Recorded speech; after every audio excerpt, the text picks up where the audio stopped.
Hello everyone, welcome to my new channel. I'm here to help you today. I know you use this video to fall asleep, so before that, like the video and subscribe to the channel.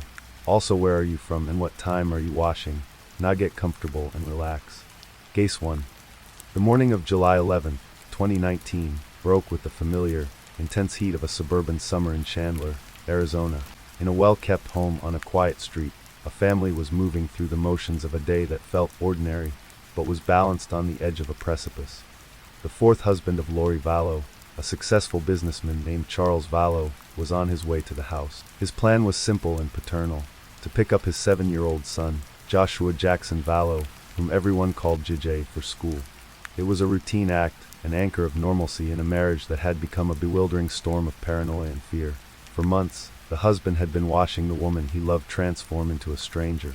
The mother, Lori Vallow, had once been the picture of a dedicated parent. A former beauty pageant contestant with a bright smile and blonde hair, she was seen by friends and family as patient and loving, especially with JJ.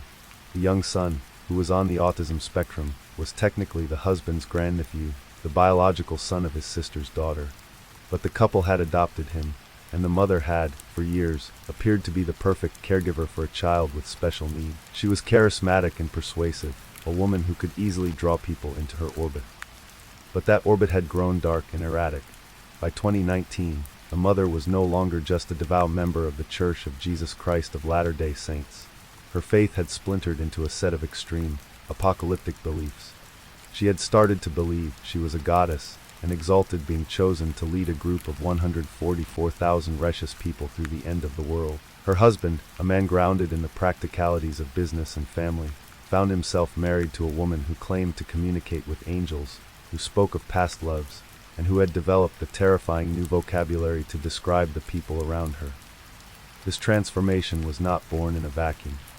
It was ignited and fueled by a man she met in late 2018 at a religious conference in Utah. That man was Chad Daybell, a former gravedigger from Idaho who had found a new calling as a self-published author of fiction centered on doomsday scenarios, loosely based on Mormon theology.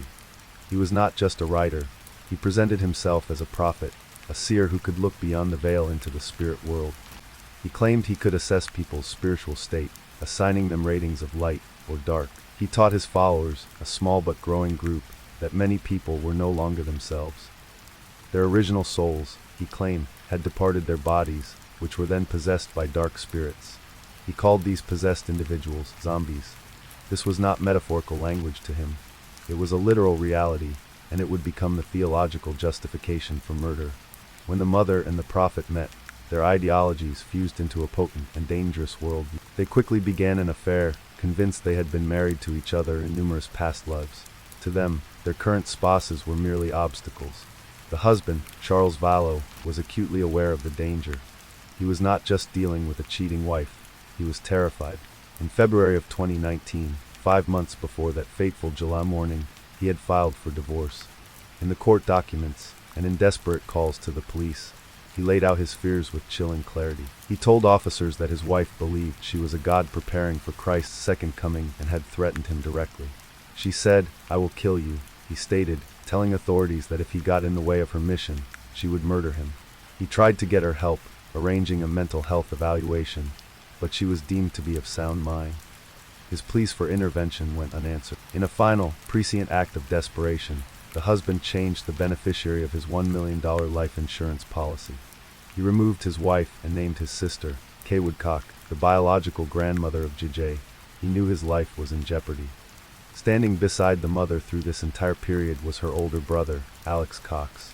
He was a large, imposing man who demonstrated absolute, unquestioning loyalty to his sister. He had a history of violence, having previously been convicted of assaulting the mother's third husband, the father of her teenage daughter, Tylee. In the mother's new belief system, her brother was given a special role. He was her warrior, her protector, her enforcer. He believed everything she and the prophet told him, ready to act on their divine instructions. This was the landscape on that July morning. The husband arrived at the Chandler home, expecting a simple pickup. Inside were his wife, their 7-year-old son JJ, the mother's 16-year-old daughter Tylee Ryan, and the loyal brother. An argument broke out between the husband and wife.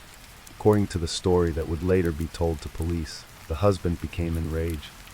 The teenage daughter, Tylee reportedly tried to intervene, wielding a baseball bat to protect her mother.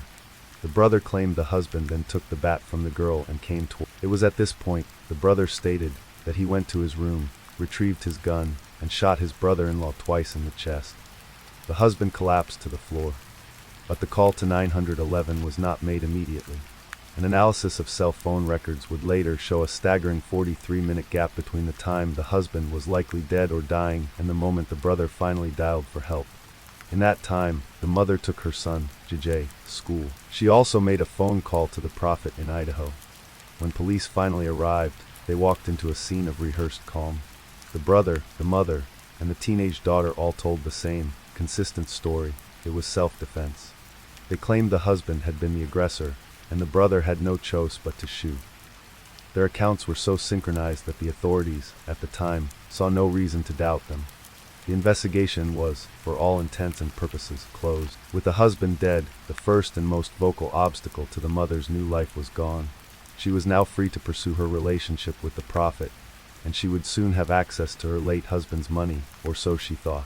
She did not yet know about the changed life insurance policy. The death was ruled a justified homicide. For the outside world, it was a tragedy. For the mother and her inner circle, it was the successful removal of a problem. The aftermath was swift and decisive. There was no prolonged period of grieving in Arizona. Instead, there was a plan. Just weeks after her husband's death, the mother packed up her life. She took her 2 children, Tylee and JJ, and her ever-present brother, and she left the heat of Arizona behind. They drove north, more than 800 miles, to a small, sleepy town in rural Idaho called Ricksburg. The move was not for a new job or a change of scenery.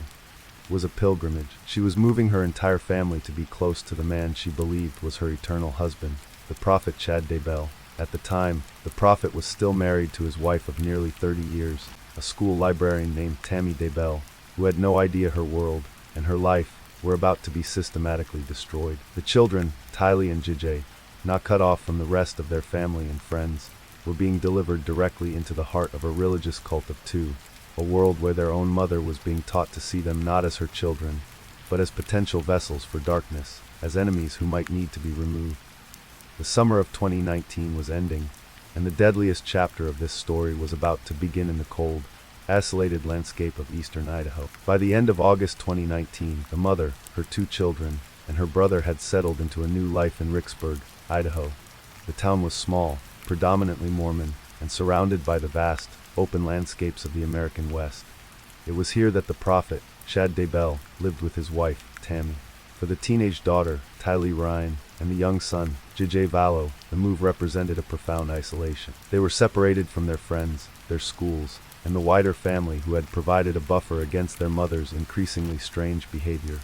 Now, they were fully immersed in her world, living just minutes away from the man who was co-authoring her delusions. The community was tight-knit, but the newcomers kept to themselves, forming a small, self-contained unit bound by a dark and evolving ideology. The first days of September seemed almost normal. On September 8th, the family took a day trip to Yellowstone National Park, a place of iconic natural beauty. The group included the mother, the 2 children, and the brother. A photograph was taken that day, recovered later by the FBI, which would become the last ever image of Tylee Ryan alive. In the photo, the 16-year-old stands before a scenic backdrop, her younger brother and uncle nearby. She looks like any other teenager on a family outing. There is no hint in the frozen moment of the horror that was about to unfold. This photograph is the final proof of life. After this day, the vibrant, independent teenage girl would never be seen again. The very next morning, on September 9th, cell phone data showed a significant journey made by the brother, Alex Cox. His phone pinged for over 2 from 9:21 a.m. to 11:46 a.m. at a very specific location, the backyard of the prophet, Chad Daybell. This was not a social visit. Later that day, the prophet sent a text message to his wife, Tammy. The message was strange, but seemingly innocuous. He told her that he had shot a large raccoon that had been causing trouble on their property and had buried its body in the family's pet cemetery, an area in the yard where they had interred deceased pets over the. Investigators would later come to believe that this text message was a calculated lie, a piece of fabricated cover story to explain the fresh digging in his yard.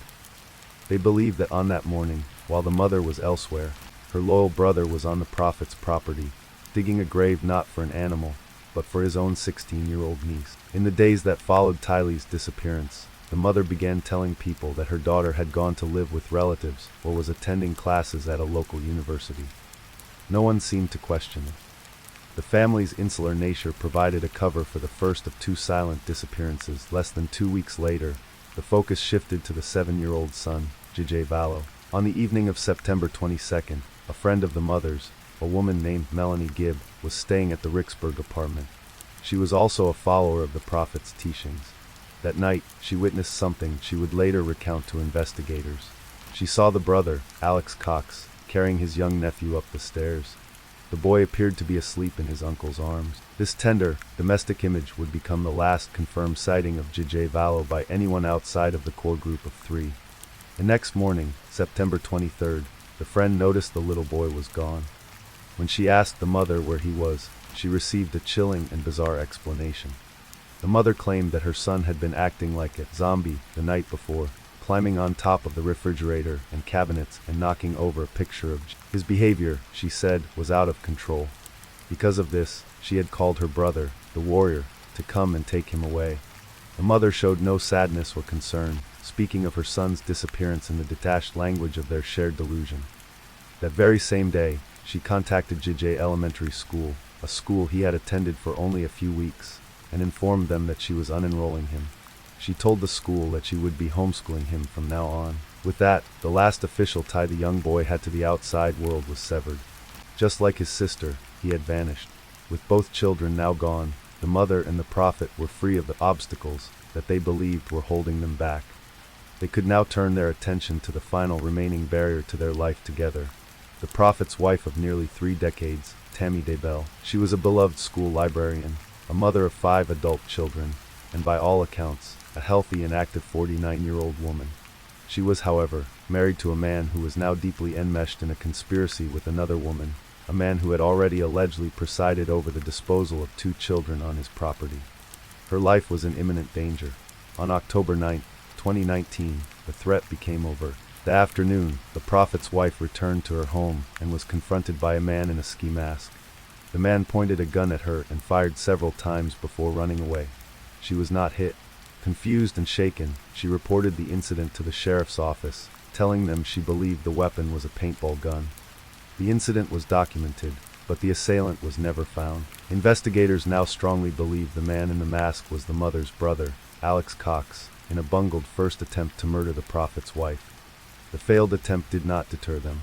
It only meant they would have to try a different method. 10 days later, on the morning of October 19th, the Prophet called 911. In a calm, almost placid voice, he informed the dispatcher that he had woken up to find that his wife had passed away in her sleep. He told the dispatcher she had been ill with a cough and that she had simply expired during the night. When first responders arrived, they found no signs of foul play. The Prophet's adult children gathered at the home, grieving what they believed was the sudden but natural death of their mother. A local coroner was consulted. Based on the husband's account and the absence of obvious trauma, the death was ruled to be from natural causes. Crucially, no autopsy. Friends and community members were stunned. They remembered the Prophet's wife as a vibrant woman who participated in high-intensity fitness classes and had no known life-threatening health conditions. But at the time, the official word was accepted. She was buried 3 days later. With the children vanished and the final spouse eliminated, the path was now completely clear. The mother and the Prophet did not wait. Their actions in the days and weeks that followed revealed a shocking and profound lack of empathy. Financial records show that just days before his wife's death, the Prophet and the mother had shopped for and purchased wedding rings online from Amazon. And just over 2 weeks after his wife was buried, the couple flew to Kauai, Hawaii, on a sun-drenched beach. On November 5, 2019, they were married. Photographs and videos from the day capture the pair smiling, laughing, and dancing. They look like any other happy couple on their wedding day, carefree and in love. But this was a celebration founded on a series of deaths and disappearances.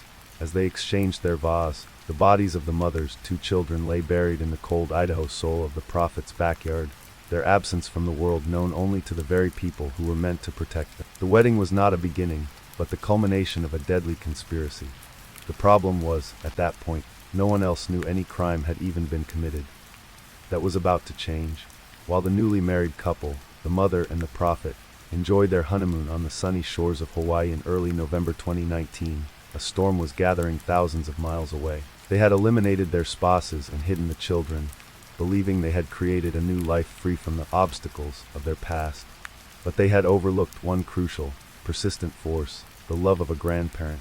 Tay and Larry Woodcock, the grandparents of 7-year-old JJ Valo, had been trying to contact their grandson for months. Tay, the sister of the murdered Charles Valo, had grown increasingly frantic. Her calls and messages to the mother went unanswered. The excuses she did receive were vague and contradictory. By Thanksgiving week, their worry had turned into a cold, certain dread. They knew something was terribly wrong. They decided they could no longer wait for answers that would never come. They had to act. On November 26, 2019, the grandparents made a formal request to the Rexburg Police Department in Idaho. They asked the police to perform a welfare check on their grandson at his mother's last known address. This single phone call was the spark that would ignite a nationwide investigation and expose a web of deceit and murder that was far more horrific than they could have ever imagined. That evening, officers from the Rexburg Police Department arrived at the townhome complex where the mother was living. They found her at home, along with the prophet and her brother, the warrior Alex Cox. When the officers asked to see the 7-year-old boy, the mother was unnervingly calm. She smiled and told them a simple, plausible-sounding story. She claimed her son was not in Idaho at all, but was staying with a close family friend back in Arizona. The friend she named was Melanie Gibb, the same woman who had last seen the boy alive in that very apartment 2 months earlier. The prophet and the brother stood by, corroborating the story. To the officers, the 3 adults seemed relaxed and cooperative. They had no reason to disbelieve them, but standard procedure required them to verify the information. The officers left the apartment and immediately placed a call to the friend in Arizona. This was the moment the entire conspiracy began to unravel. The friend, Melanie Gibb, was confused by the call. She told the police in no uncertain terms that the boy was not with her. She said she hadn't seen him in months and had also been worried about his whereabouts. She revealed that both the mother and the prophet had recently called her, asking her to lie to the police on their behalf. They had coached her to tell authorities that she had the boy and to send old pictures of him to prove it. She had refused to participate in the deception. With this new information, the police knew they were not dealing with a simple custody issue. They were dealing with a coordinated, deliberate lie. The mother and the prophet were not concerned parents. They were suspects.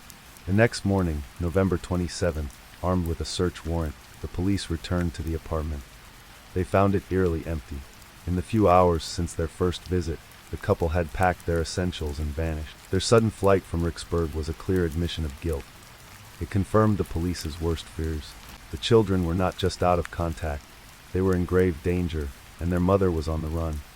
The investigation escalated with incredible speed. The disappearance of 2 children, combined with the couple's flight, triggered a multi-agency response, with the FBI quickly joining the case due to its interstate nature. The media picked up the story, and the smiling faces of Tylee Ryan and JJ Valo were soon broadcast across the country. As investigators dug into the couple's background, they began to uncover the string of suspicious deaths that trailed behind them. The first case to be re-examined was that of the prophet's first wife, Tammy Daybell. Her sudden death just a month earlier, followed by her husband's immediate remarriage to the mother of 2 missing children, raised immense red flags. Idaho authorities made a critical decision. On December 11, 2019, her body was exhumed from its grave. An autopsy was ordered to determine if the 49-year-old librarian had truly died of natural causes, as her husband had claimed. Just 1 day later, on December 12th, the story took another shocking and bizarre turn. The brother, Alex Cox, the man who had shot and killed the 4th husband, the man whose phone data placed him in the prophet's backyard on the day the teenage daughter disappeared, the man who was last seen carrying the young son upstairs, was found unconscious in his own home in Gilbert, Arizona. He was pronounced dead shortly after. The official cause of death was later determined to be bilateral pulmonary thromboemboli, or blood clots in his lungs, compounded by high blood pressure. Medically, it was ruled a natural death. But the timing was deeply suspicious. The man who served as the enforcer, the warrior who had carried out the darkest acts of the conspiracy, the single most important witness to what happened to the children, was now permanently silenced. His death left a void in the investigation, ensuring he could never testify against his sister or the prophet he had so blindly followed. On December 20th, with the children still missing and the net tightening, the Rexburg Police Department held a press conference, officially announcing that Tylee and JJ were considered missing and their lives were in danger. They named the mother and the prophet as persons of interest who had refused to cooperate with the investigation. The case was now a national obsession. For weeks, the couple's whereabouts remained unknown. Then, in late January 2020, they were found. They were not hiding in some remote cabin or living off the grid. They were discovered in Kauai, Hawaii, living a seemingly blissful life in a resort community, just as they had during their wedding 2 months prior. When law enforcement confronted them, they were once again calm and dismissive. They refused to answer the one question the entire country was asking: where are the children? With the couple stonewalling, authorities in Idaho deployed a unique legal strategy. On January 25, 2020, officers in Hawaii served the mother with a court order. It was not an arrest warrant, but a child protection order issued by a judge in Idaho. The document contained a clear and simple demand. The mother had 5 days to physically produce her children to the Idaho Department of Health and Welfare or to a court to prove that they were alive and safe. The deadline was set. The world was now watching, waiting to see if the mother would finally break her silence. The legal clock was ticking, and the 5-day window was a final opportunity for her to end the desperate search.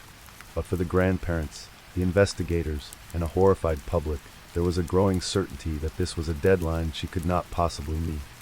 The 5-day deadline imposed by the Idaho court came and went with a deafening silence. The 30th of January, 2020, marked the final day for the mother to produce her children, and she did nothing.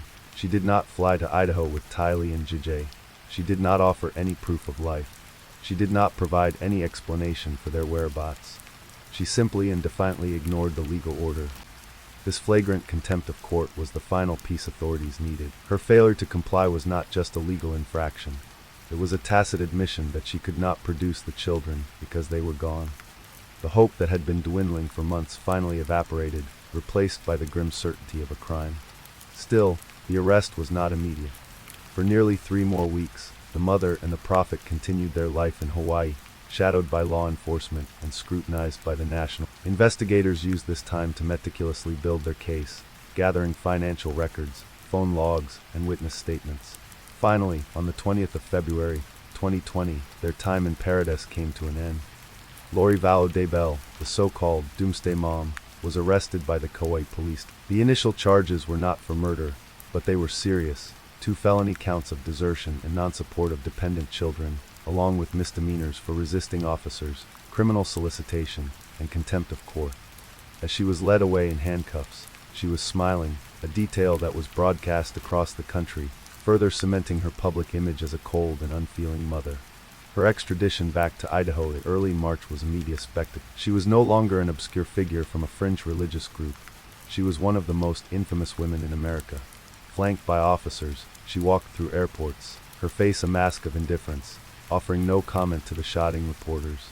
She was booked into the Madison County Jail in Rexburg, the very town she had fled just months before. She was now just miles away from the property owned by her new husband, the prophet, who, for the time being, remained a free man. He had not been arrested, and he continued to publicly maintain his innocence and deny any knowledge of what had happened to the children. While the mother sat in a jail cell, the investigation pushed forward on multiple fronts. The most critical development came from the autopsy of the prophet's first wife, Tammy Daybell. After months of forensic analysis, the results were in, and they were conclusive. The 49-year-old librarian had not died of a cough or any other natural cause. The Utah medical examiner determined her cause of death was asphyxiation. She had been murdered. This finding transformed the entire case. It was no longer just a story about 2 missing children. It was now a complex conspiracy investigation involving at least 3 homicides across 2 states. Armed with this new evidence and months of painstakingly gathered digital forensics, investigators focused their attention squarely on the prophet's property in Salem, Idaho. The cell phone data belonging to the deceased brother, Alex Cox, was the key. It acted as a digital map, providing 2 crucial locations and 2 crucial dates. The data showed he had been in the prophet's backyard on the morning of September 9, 2019, the day after the teenage daughter was last seen. And it showed him there again on the morning of September 23, 2019, the day after the young son was last seen. With this evidence, investigators secured a search warrant for the property. On the morning of June 9, 2020, a convoy of law enforcement vehicles, including an FBI evidence response team truck, descended on the rural property. The search began, methodical and grim. Investigators knew they were looking for human remains. The prophet was present at the home when they arrived, but as the search intensified, he attempted to leave in his vehicle before being stopped and detained by police. The first area of focus was near a pond and under a tree, a spot pinpointed by the brothers' GPS data from September 23rd. As investigators began to dig into the earth, they first encountered a layer of large, heavy stones. Beneath the stones, they found 2 rotting wooden panels. When they lifted the panels, they uncovered the object of their 9-month search. It was a black plastic bag, wrapped tightly and extensively in duct tape. As they carefully cut open the plastic, they found the small body of a child. It was 7-year-old JJ Vallow, still dressed in the red pajamas he had been wearing the last time he was seen alive.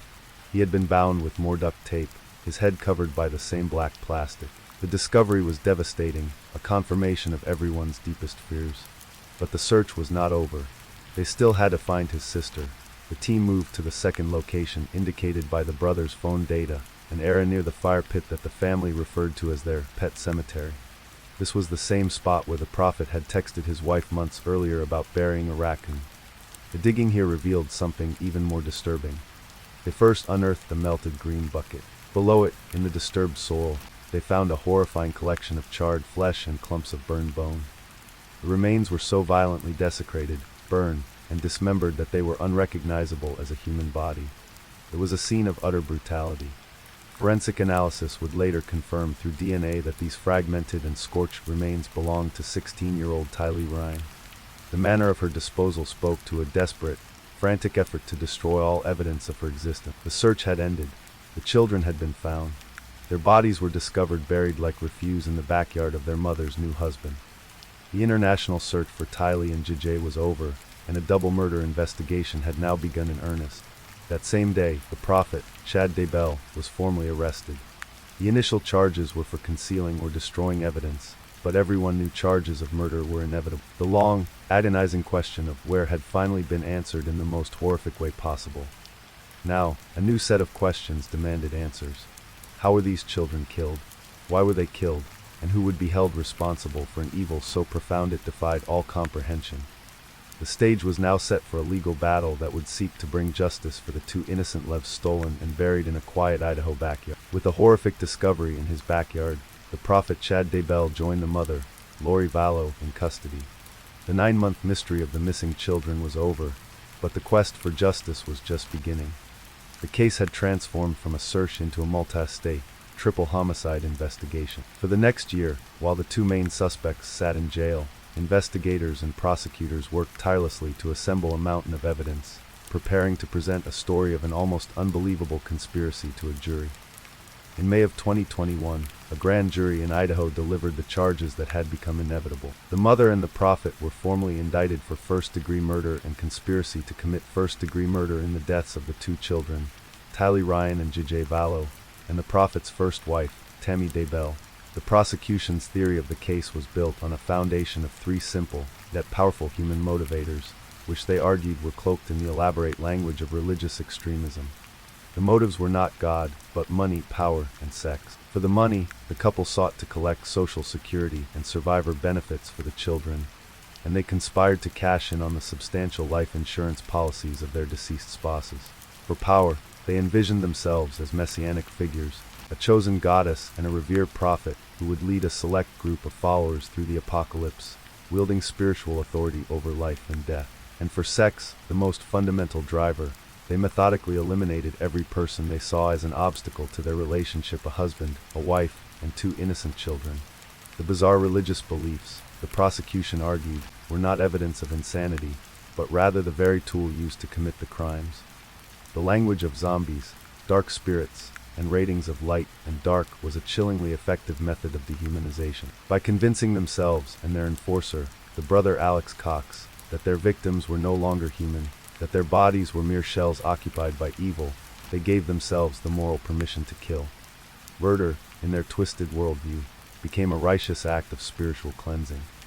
The legal process was slow and complex, punctuated by delays, including a period where the mother was found mentally incompetent to stand trial. After treatment at a state mental health facility, her competency was restored, and the path to the courtroom was clear. The mother's trial began in April of 2023. The prosecution laid out its case over several weeks, presenting a cascade of damning evidence. Jurors heard from friends who testified about the mother's casual references to her children as zombies. They saw the text messages between the couple, where they discussed the death percentages of those around them and celebrated as the spiritual obstacles were removed. They were shown the cold, hard GPS data from the brother's phone, placing him at the burial sites like a digital ghost pointing from the grave. And they saw the financial records, showing the mother continuing to collect benefits for her children long after she knew they were dead. The defense team's strategy was startlingly minimalist. They called no witnesses. They offered no alternative timeline, no explanation for the children's deaths. Their argument was simply that the state's case was circumstantial and that they had failed to prove their accusations beyond a reasonable doubt. On May 12, 2023, after deliberating for less than 7 hours, the jury delivered its verdict, guilty on all counts. 2 months later, at her sentencing hearing, the mother was given a chance to speak. She showed no remorse. Instead, in a rambling, self-serving statement, she insisted that the children and the prophet's first wife were happy in the spirit world and that they had communicated with her, telling her they were fine. It was the final, chilling confirmation of her complete detachment from reality and from the horror of her actions. The judge sentenced her to multiple terms of life in prison without the possibility of parole. 1 year later, in the spring of 2024, it was the prophet's turn. His trial followed a different strategy. His defense team attempted to portray him as a victim, a simple, religious man who was manipulated and ensnared by a beautiful and dangerous woman, the mother. They argued he was a patsy, a fall guy for a plot orchestrated entirely by the mother and her violent brother. They claimed he had no hand in the murders and was only guilty of having an affair and writing unconventional religious books. The prosecution methodically dismantled this defense. They presented him not as the follower, but as the architect of the entire deadly ideology. He was the one who created the rating system of light and dark. He was the one who taught the mother about zombies. He was the one who identified the victims, including his own wife, as having been taken over by dark spirits, effectively marking them for death. He was not the pawn. He was the puppeteer who wrote the script that led to 3 murders. The evidence against him included the testimony of a former friend, who said the prophet had boasted that his wife would not live to see the end of the year, and the forensic evidence, like the daughter's DNA found on a pickaxe and shovel in his garage. On May 29, 2024, the jury found him guilty on all charges. The trial then entered a second phase, where the same jury had to decide his punishment, life in prison or death. After hearing emotional testimony from the victims' families, the jury made its recommendation. On June 1, 2024, the prophet, Chad Daybell, was sentenced to death for the murders of his wife and his new wife's 2 children. The verdicts brought a legal conclusion to a saga of unbelievable darkness, but some questions will forever remain unanswered. With the brother, Alex Cox, dead, the full extent of his knowledge and his exact role in the final, violent moments of the children's lives can never be known. The precise details of how and why the children were killed on those 2 September days remain a secret held by the perpetrators. The case of the Doomsday Mom serves as a terrifying cautionary tale. It is a story of how love can be twisted into obsession, how faith can be corrupted into a justification for evil, and how a shared delusion can lead 2 people to methodically destroy every life that stands in their way. For the families of the victims, the Woodcocks, the Ryans, and the Douglases, the pain is eternal. But their relentless pursuit of the truth, which began with a single phone call asking police to check on a little boy, ultimately unraveled a monstrous conspiracy and brought his killers to justice. Case 2. In the sprawling, marshy landscape of South Carolina's Lowcountry, where old family names carry the weight of history, the evening of February 23, 2019, began like many others for a group of young friends. The air was cool and carried the scent of salt water and pluff mud. 6 young people, all friends, set out on the water in a 17-foot motorboat owned by a prominent local family. They were headed to an oyster roast on Pawkey Island, a timeless social ritual in this part of the American South. The night was dark, the water was calm, and the mood was lighthearted.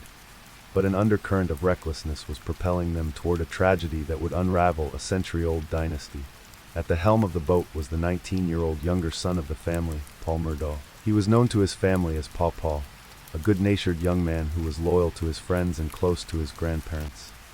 But that night, he was heavily intoxicated. As these passed, the group left the oyster roast and continued their journey on the water. The younger son's behavior grew increasingly erratic. He was drunk, belligerent, and driving the boat at high speed through the winding, unlit channels of Archer's Creek. His friends, becoming more and more alarmed, pleaded with him to let someone else drive. He refused. Around 2:20 in the morning, the inevitable happened. The speeding boat slammed into the pilings of a bridge. The impact was violent and sudden, throwing the passengers into chaos. In the terrifying confusion that followed, as they scrambled to account for everyone, they made a horrifying discovery. One of them was missing. 19-year-old Mallory Beach, a bright, well-liked young woman, had been ejected from the boat and had vanished into the cold, black water. The frantic 911 calls that followed captured the sheer panic of the moment. The search began almost immediately, a desperate effort by law enforcement and volunteers combing the dark tidal creeks. For 7 long days, the community held its breath. Finally, a week after the crash, the body of the young victim was found. The tragic accident sent a shockwave through the community, but it also cast a harsh spotlight on the family to whom the boat, its driver, belonged. The Murdaughs were not just any family, they were an institution. For nearly a century, 3 successive generations of the family had served as the solicitor, or chief prosecutor, for the 5-county 14th Judicial Circuit. The family also ran a massively successful private law firm, PMPED, that specialized in high-stakes personal injury lawsuits. In the Lowcountry, the Murdaugh name was synonymous with the law itself, a name that commanded both respect and fear. From the moment of the crash, rumors began to circulate that this immense influence was being used to obstruct the investigation, to protect the younger son from the consequences of his actions. Despite the family's power, the facts of the case were too stark to ignore. 2 months later, in April of 2019, the younger son was indicted by a grand jury on 3 felony counts of boating under the influence causing death and serious bodily injury. He pleaded not guilty and was released on bail to await a trial that would be delayed for years, partly due to the pandemic, but also, many suspected, due to his family's legal. The indictment, however, triggered a civil lawsuit filed by the victim's family against the father, the mother, and the older son.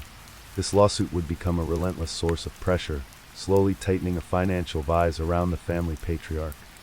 The attorneys for the victim's family were determined to uncover the father's true financial situation, a truth he was desperate to keep hidden.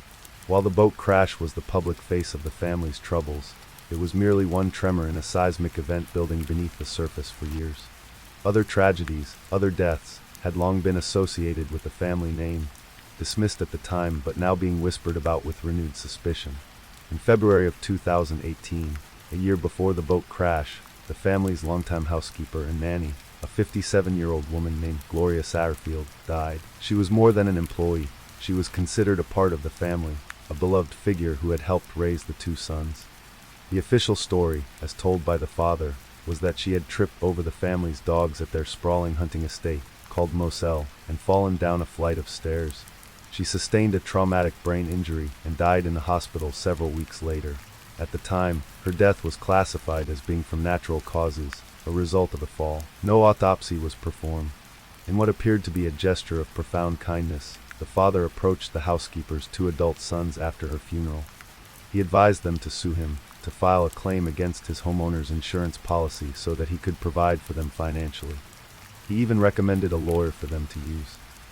It seemed like a noble act from a grieving employer. In reality, it was the first step in a cold, calculated scheme to steal millions of dollars in insurance money that rightfully belonged to the sons of the woman who had devoted her life to his family. Going back even further, to the summer of 2015, another death had left a permanent stain on the community's consciousness. The body of a 19-year-old nursing student named Stephen Smith was found in the middle of a rural road in Hampton County. He was openly gay and had been a high school classmate of the Murdaugh's older son, Buster. The initial ruling from the South Carolina Highway Patrol was a hit and run, despite the fact that there was no physical evidence at the scene, no vehicle debris, no skid marks. An autopsy later revealed injuries that were inconsistent with being struck by a car.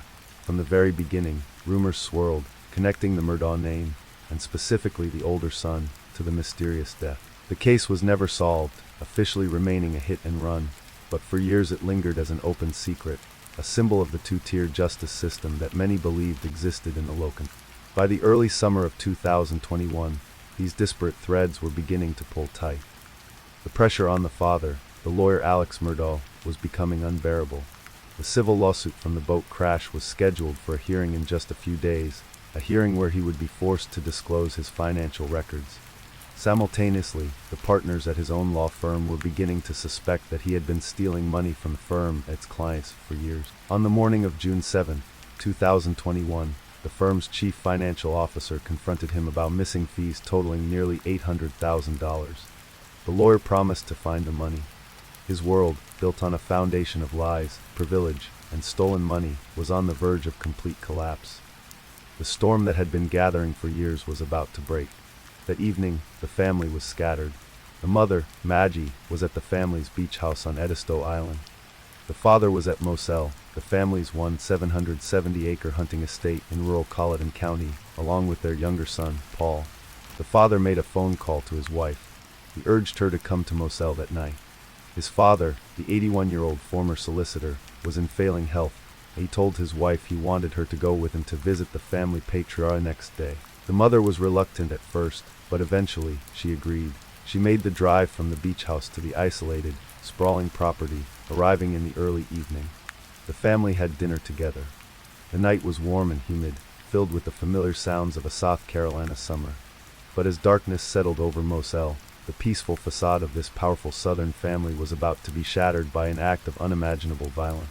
As the humid South Carolina night deepened over the vast Moselle estate, the younger son spent some time at the dog kennels, a short drive from the main house. One of the dogs, a yellow Labrador belonging to a friend, had a potential issue with its tail, and the son was trying to capture a video to send for advice. At 8:44 and 55 seconds p.m., his cell phone recorded a short clip. In the background of the video, beyond the sounds of the dogs, three distinct voices could be heard: the younger son, his mother, and his father. This piece of digital information, seemingly insignificant at the time, was a precise record of a moment in time. It placed the father, the mother, and the son together at the scene of the crime just minutes before the violence erupted. In the moments that followed, the digital lives of the mother and son came to an abrupt end. At 8:49 p.m., both of their phones locked for the final time. There would be no more calls, no more texts, no more activity of any kind.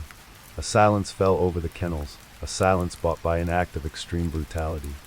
The younger son was attacked first. He was shot twice with a 12-gauge shotgun. The first blast, fired from a distance, struck him in the chest and arm. It was a serious wound, but likely not instantly fatal. The second shot, however, was delivered at close range to his head and shoulder. The force was so catastrophic that it destroyed his face and skull, expelling his brain from his head in an instant. Just feet away, his mother was also killed. She was shot 5 times with a .300 Blackout semi-automatic rifle, a different weapon entirely. The pattern of the shots told a chilling story of a chase and an execution. She was hit in the leg, the abdomen, and the wrist, a wound suggesting she may have raised her hands in a desperate, futile attempt to defend herself. The final 2 shots were fired into the back of her head as she lay face down on the ground, already fallen or forced to her knees. The use of 2 different family-owned firearms to kill 2 people in rapid succession suggested a calculated, personal rage. According to the story the father would tell for the next 20 months, he was nowhere near the kennels at this time.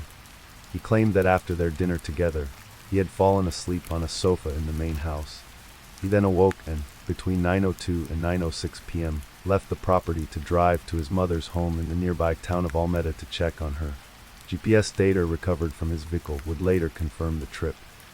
But it also revealed something unusual. During this drive, his speed was erratic and consistently faster than his usual pace.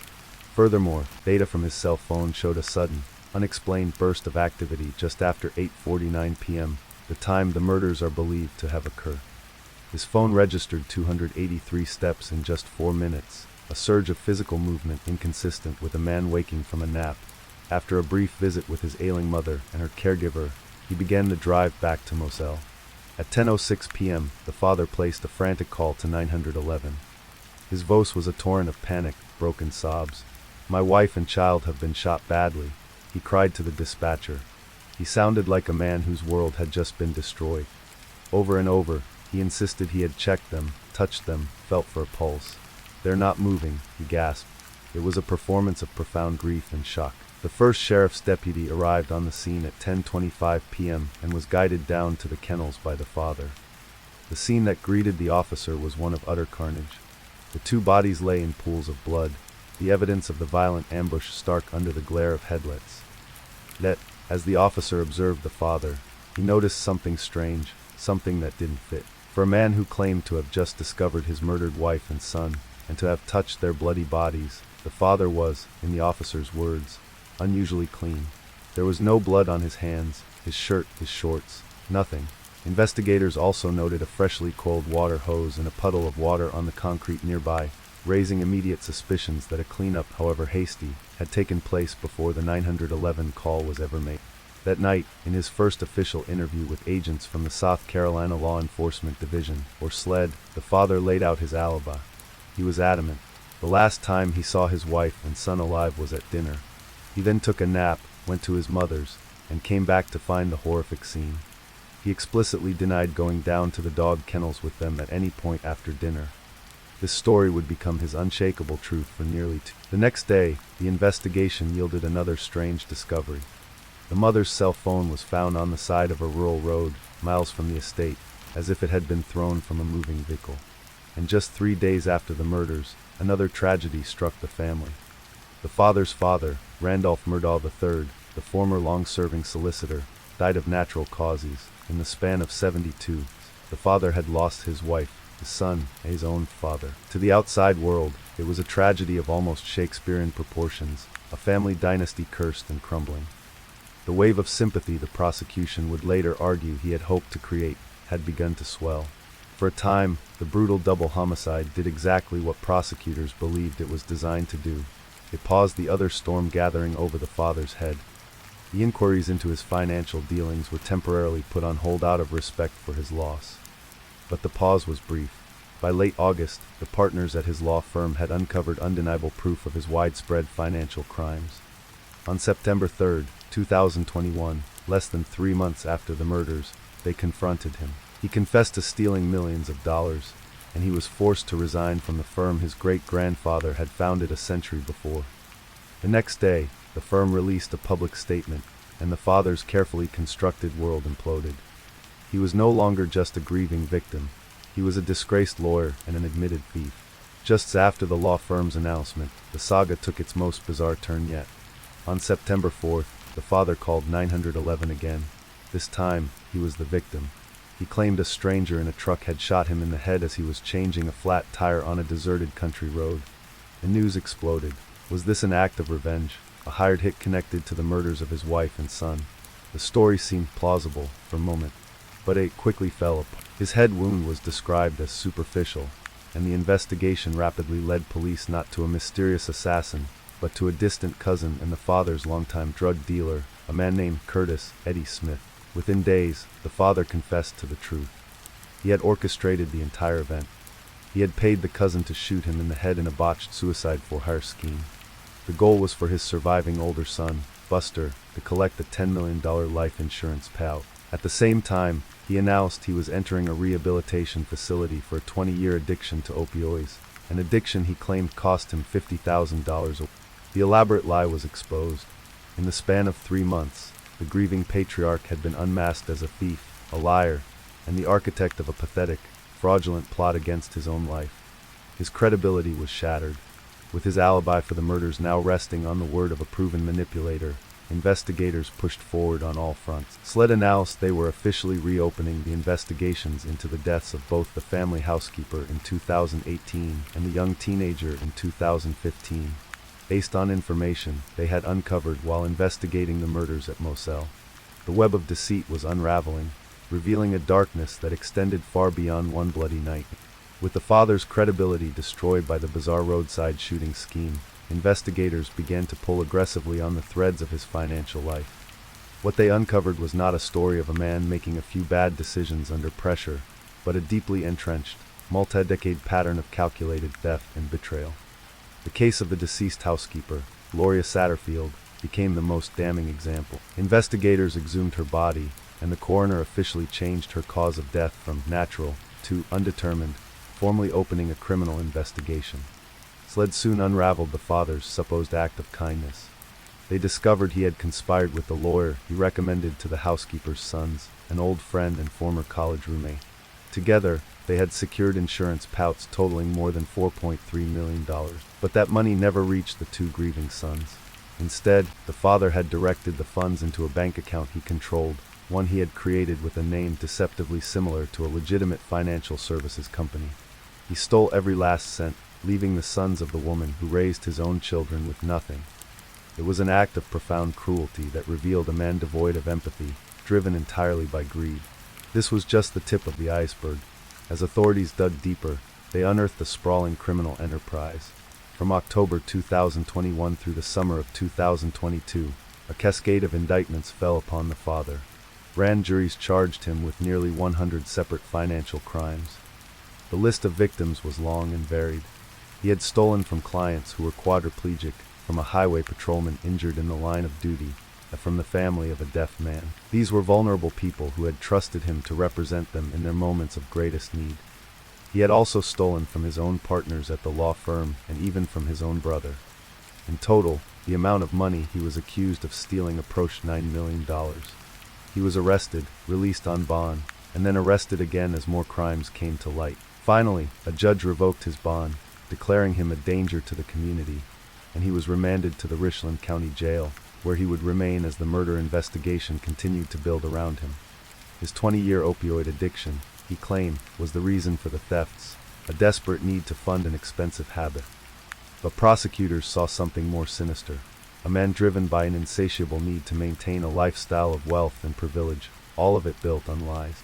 While the financial case against him was being constructed in public, SLED agents worked quietly and methodically behind the scenes, assembling the evidence for the murder case. Their work was painstaking. They knew they had no confession, no eyewitness, and the two murder weapons, a shotgun and a rifle, had never been found. Their case would have to be built on a fortress of circumstantial evidence. Ballistics experts made a critical connection. They were able to match the 300 blackout shell casings found near the wife's body to other spent casings found elsewhere on the Moselle property, in areas where the family frequently practiced shooting. This proved that the rifle used to execute the mother was a firearm belonging to the family, linking the murder weapon directly to the household. Digital forensics provided a timeline. The GPS data from the father's vehicle on the night of the murders not only showed his hurried trip to his mother's house but also tracked his movements around the estate.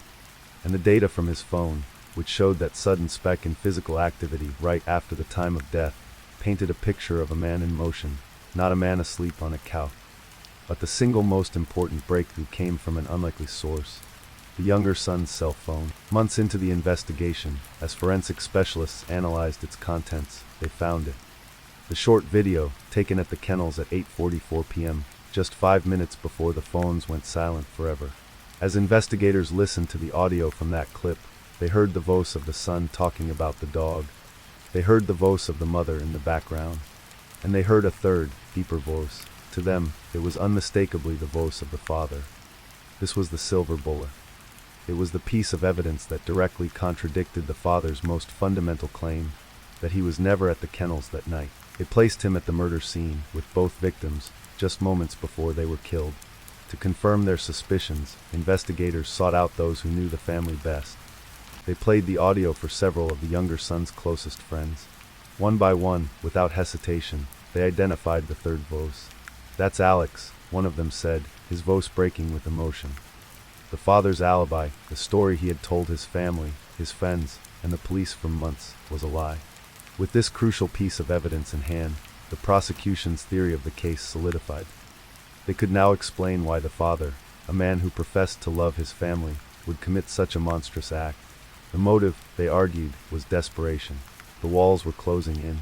The boat crash lawsuit was forcing a financial reckoning that would expose his years of theft. The confrontation at his law firm on the morning of the murders was the final warning. His empire of deceit was about to crumble. In the prosecutor's view, the father decided to create a perfect storm of his own. He believed that the shocking, tragic murders of his wife and son would make him a figure of immense public sympathy. It would halt the lawsuit, delay the investigation at his firm, and buy him the one thing he needed most: time. He was a master manipulator, and this was his final, most desperate gambit. On July 14, 2022, 13 months after the murders, a Colleton County grand jury handed down its decision. Richard Alex Murdaugh was indicted on 2 counts of murder and 2 counts of possessing a weapon during the commission of a violent crime for the deaths of his wife, Maggie, and his son, Paul. He pleaded not guilty. The news was broadcast across the country, but by this point, it was no longer a shock. The man who had once been a symbol of legal power in the Lowcountry was now an accused family annihilator. The indictment set the stage for a legal battle that would capture the attention of the world. For the next 6 months, lawyers on both sides prepared for war. The defense, led by 2 of the state's most prominent attorneys, prepared to argue that investigators had suffered from tunnel vision, focusing solely on their client from day one while ignoring other potential leads, like a vigilante seeking revenge for the boat crash. The prosecution, meanwhile, methodically arranged their mountain of circumstantial evidence, piece by painstaking piece, preparing to convince a jury that all the money, all the lies, and all the digital ghosts led to only one possible conclusion. In January of 2023, in the small, historic courthouse in Walterboro, South Carolina, the trial was set to begin. The world was watching, ready to hear the full story of the fall of the House of Murdaugh. In the winter of 2023, the full glare of the international media descended upon Walterboro, a small, quiet town in the South Carolina Lowcountry. For 6 weeks, its historic courthouse became the epicenter of one of the most intensely watched murder trials in modern American history. The prosecution, led by the methodical and unflappable Creighton Waters, faced a daunting task. They had no murder weapons, no DNA evidence linking their suspect to the crime scene, and no confession. Their case was entirely circumstantial, a mosaic of digital evidence, financial crimes, and lies that they had to assemble into a single, undeniable picture of guilt. The defense, led by the formidable and notoriously aggressive attorneys Dick Harpoot Lynn and Jim Griffin, had a clear strategy: to create reasonable doubt. They would argue that the investigation was a colossal failure, a case of tunnel vision where law enforcement had unfairly targeted a grieving, albeit flawed, family man from the very beginning. The prosecution began by calling the first responders who arrived at Moselle on that bloody June night. One by one, deputies and paramedics took the stand and described the horrific scene at the kennels. But they also described the man who had called them there. They recounted his frantic demeanor, but also repeated the key observation that would resonate throughout the trial: he was remarkably, inexplicably clean. The defense countered, arguing the scene had been poorly managed and contaminated from the start, a chaotic response that destroyed any chance of a fair investigation.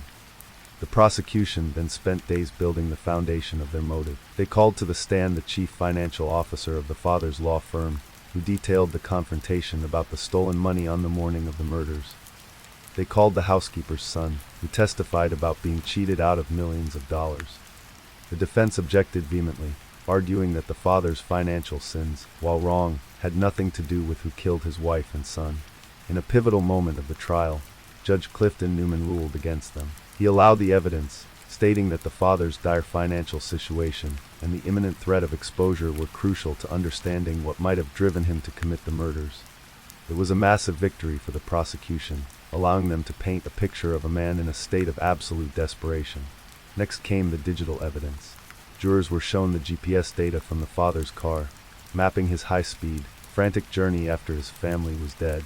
They heard from FBI experts who testified about the flurry of steps his phone recorded when he was supposedly napping. And then came the moment the entire trial had been building towards. The prosecution played the kennel video for the jury. The courtroom fell silent as the grainy cell phone footage appeared on the screens, the cheerful, everyday chatter of a family suddenly imbued with a sinister weight. Then, the prosecution called the younger son's closest friends to the stand. Visibly emotional, they listened to the audio, and one after another, they confirmed the identity of the third voice. It was, they said without a doubt, the voice of the father. In that moment, the alibi he had maintained for 20 months was not just challenged. It was obliterated in front of the 12 people who held his fate in their hands.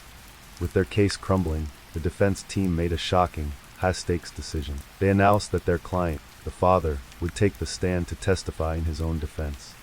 It was a colossal gamble, On the stand, the father presented himself as a loving husband and father who was also a deeply flawed man.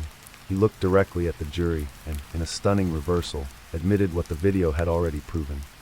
"I did lie to them," he said, confessing that he had been at the kennels just minutes before the murder. His explanation was that his 20-year addiction to opioids had created a deep-seated paranoia. He claimed he distrusted the police, and that once he told the initial lie, the paranoia forced him to stick with it. He then launched into a long, often weeping, account of his love for his family and the horror of discovering their body. Through tears, he looked at the jury and delivered the line his entire defense rested on. "I would never hurt my wife, Maggie, and I would never hurt my son, Paul." His performance was emotional and compelling. But it was followed by one of the most devastating cross-examinations in recent memory. For 2 days, prosecutor Creighton Waters subjected the father to a relentless, methodical dismantling of his credibility. Waters forced him to admit to dozens of lies, big and small, not just about his alibi, but about the millions of dollars he had stolen from his clients and his own firm. Waters walked him through his own 911 call, questioning how he could have possibly touched and checked both bloody bodies in the dark without getting a single drop of blood on himself. The prosecutor's questioning was surgical. He would get the father to admit to one lie, then another, weaving them together until the man on the stand was entirely defined by his. "Mr. Murdo," Waters asked, his voice calm and piercing, "is it possible that you, like you've done so many times over your life, had to back up and make a new story to fit the facts?" By the end of his testimony, the man who had taken the stand to save himself had instead cemented the prosecution's central theme, that he was a master manipulator, a man capable of looking anyone in the eye and lying with absolute. In their closing arguments, the prosecution tied everything together. They argued that the father was a man trapped in a storm of his own making, facing total financial and social ruin. He committed the murders as a final, desperate act to create a new storm, one of tragedy and sympathy, to delay the inevitable. The defense countered that the state's case was a theory in search of evidence. They hammered on the lack of a murder weapon, the absence of forensic proof, and the sloppiness of the investigation. They asked the jury to separate the father's financial crimes from the murders, arguing that being a liar and a thief did not make him a killer. On March 2, 2023, after 6 weeks of testimony, the case was handed over. The father was led out of the courtroom, his fate hanging in the balance, a decision resting on whether 12 ordinary citizens believed that the mountain of circumstantial evidence pointed to a diabolical killer or simply a compulsive lie. The 6-week trial had presented a mountain of complex, circumstantial evidence. Yet, for the 12 jurors tasked with deciding the father's fate, the conclusion was not difficult. On the afternoon of March 2, 2023, after deliberating for less than 3 hours, they sent a note to the judge. They had a verdict. The speed of their decision sent a ripple of shock through the courtroom. As the father was brought back to the defense table, his face was a mask of nervous anticipation. The jury foreperson handed the verdict to the clerk, who read the decision aloud. On the charge of murdering his wife, the verdict was guilty. On the charge of murdering his son, the verdict was guilty. Guilty on all 4 counts. The father stared ahead, his expression blank, showing no discernible emotion as his life sentence was sealed. Across the courtroom, the family of his wife quietly wept in relief. The legal dynasty that had ruled the Lowcountry for a century was officially over, brought down not by a political rival or a corporate adversary, but by the last men to bear its powerful name. The next morning, he appeared in court for the final time for his sentencing. Judge Clifton Newman, who had presided over the trial with a quiet, firm authority, addressed the convicted killer directly. "I know you have to see Paul and Maggie during the night times when you're attempting to go to sleep," the judge said, his voice resonating with the weight of history in a courthouse where the father's own family had prosecuted cases for generations. "I'm sure they come and visit." The father continued to proclaim his innocence. The judge was unmoved. He sentenced him to 2 consecutive terms of life in prison, without the possibility of parole. He would die in a state prison. With the murder trial concluded, the state turned its attention to the vast web of financial crimes. In the months that followed, the father pleaded guilty to dozens of state and federal charges. He was sentenced to 27 years in state prison and a separate 40 years in federal prison for his financial fraud. While largely symbolic given his life sentence for the murders, these convictions provided a formal measure of justice for the legion of vulnerable clients, colleagues, and family members he had betrayed over the. Stripped of his law license and his freedom, the once powerful lawyer was transferred to a maximum security prison, trading his tailored suits for a prison jumpsuit, his identity reduced to an inmate number. Just as the world believed the saga had reached its legal conclusion, one final, shocking twist emerged. In September of 2023, the father's defense team filed a motion for a new trial, based on a stunning accusation: jury tampering. Their motion did not target a juror or a lawyer, but the Colleton County Clerk of Court herself, a woman named Becky Hill. They alleged that the clerk, who had co-authored a book about the trial, had engaged in improper conversations with jurors, pressuring them to reach a guilty verdict quickly to boost her book's publicity. They claimed she told jurors not to be fooled by the father's testimony and made other comments that prejudiced the jury against him. The accusation was explosive, threatening to undo the entire 6-week trial. In January of 2024, an extraordinary hearing was held. For 2 days, the jurors from the murder trial were called to the stand and questioned about the clerk's conduct. The clerk also testified, denying the most serious allegations. In the end, the presiding judge, Jin Toll, issued a complex. She found that the clerk of court was not completely innocent and had indeed made inappropriate comments to the jury, calling her credibility into question. However, in a crucial distinction, the judge ruled that while the clerk's actions were improper, they had not ultimately influenced the jury's decision. The verdict, she determined, was based on the evidence presented in court, not the clerk's remarks. The motion for a new trial was denied. The father's conviction was upheld, though his attorneys are appealing the decision. The verdicts brought a legal end to the central crimes, but many questions remain unanswered. The 2 murder weapons, the 12-gauge shotgun and the .300 Blackout rifle, have never been recovered, their location a secret the father will likely take to his grave. The official investigations into the 2 other mysterious deaths linked to the family continue. The death of the young teenager, Stephen Smith, in 2015 is now being investigated as a homicide, and his body has been exhumed for a new autopsy. The death of the family housekeeper, Gloria Satterfield, is also the subject of an open homicide investigation. Whether charges will ever be filed in those cases remains to be seen. The case of the Murdaugh family is more than just a true crime story. It is a modern Southern Gothic tragedy. It is the story of the spectacular collapse of a powerful American dynasty, a family that believed for generations that the rules did not apply to them. The trial exposed a deeply rooted system of privilege and power in a small corner of the country, shaking the public's faith in its own institutions. For years, the father lived a life of profound deception, maintaining the facade of a respected lawyer and loving family man while hiding a world of addiction, debt, and systemic crime. When that world finally began to close in on him, he made one last, monstrous choice to preserve it, murdering the 2 people he claimed to love most to create a diversion. His plan failed. The relentless pursuit of justice, started by the families of the victims and carried forward by dedicated investigators, unraveled every lie he had ever told. The story ends with a legal conclusion, but the legacy of pain is permanent, a testament to the lives destroyed by one man's bottomless greed and deceit. Case 3. The night air in Fayetteville, West Virginia on Christmas Eve, 1945, was cold and still, carrying the promise of a peaceful holiday. Inside a large, 2-story timber house just north of town, the Sauter family was settling in after an early celebration. The home was filled with the warmth and cheerful chaos that only a large family could create. At the head of this household were George and Jenny Sauter. George, born Giorgio Sadu in Sardinia, Italy, was the embodiment of the American dream. He had immigrated to the United States in 1908 at the age of 13, and through hard work and determination, had built a successful coal trucking business from the ground up. He was known throughout the small community as an honest, hard-working man, but also as someone who was fiercely opinionated and never shied away from expressing his views. One of his most strongly held opinions was a deep-seated contempt for the Italian dictator, Benito Mussolini. In a community with a significant Italian immigrant population, George's vocal criticisms of the fascist regime had earned him more than a few arguments, and as it would turn out, some dangerous enemies. Jenny, his wife, was a devoted mother to their 10 children, the heart of their bustling home. That fall, leading up to the holiday season, a series of strange and unsettling events had begun to puncture the family's peaceful existence. The first incident came in the form of a stranger looking for work. He approached the Sauter home and George, always willing to help, pointed out some odd jobs. But the man's attention was drawn to the back of the house.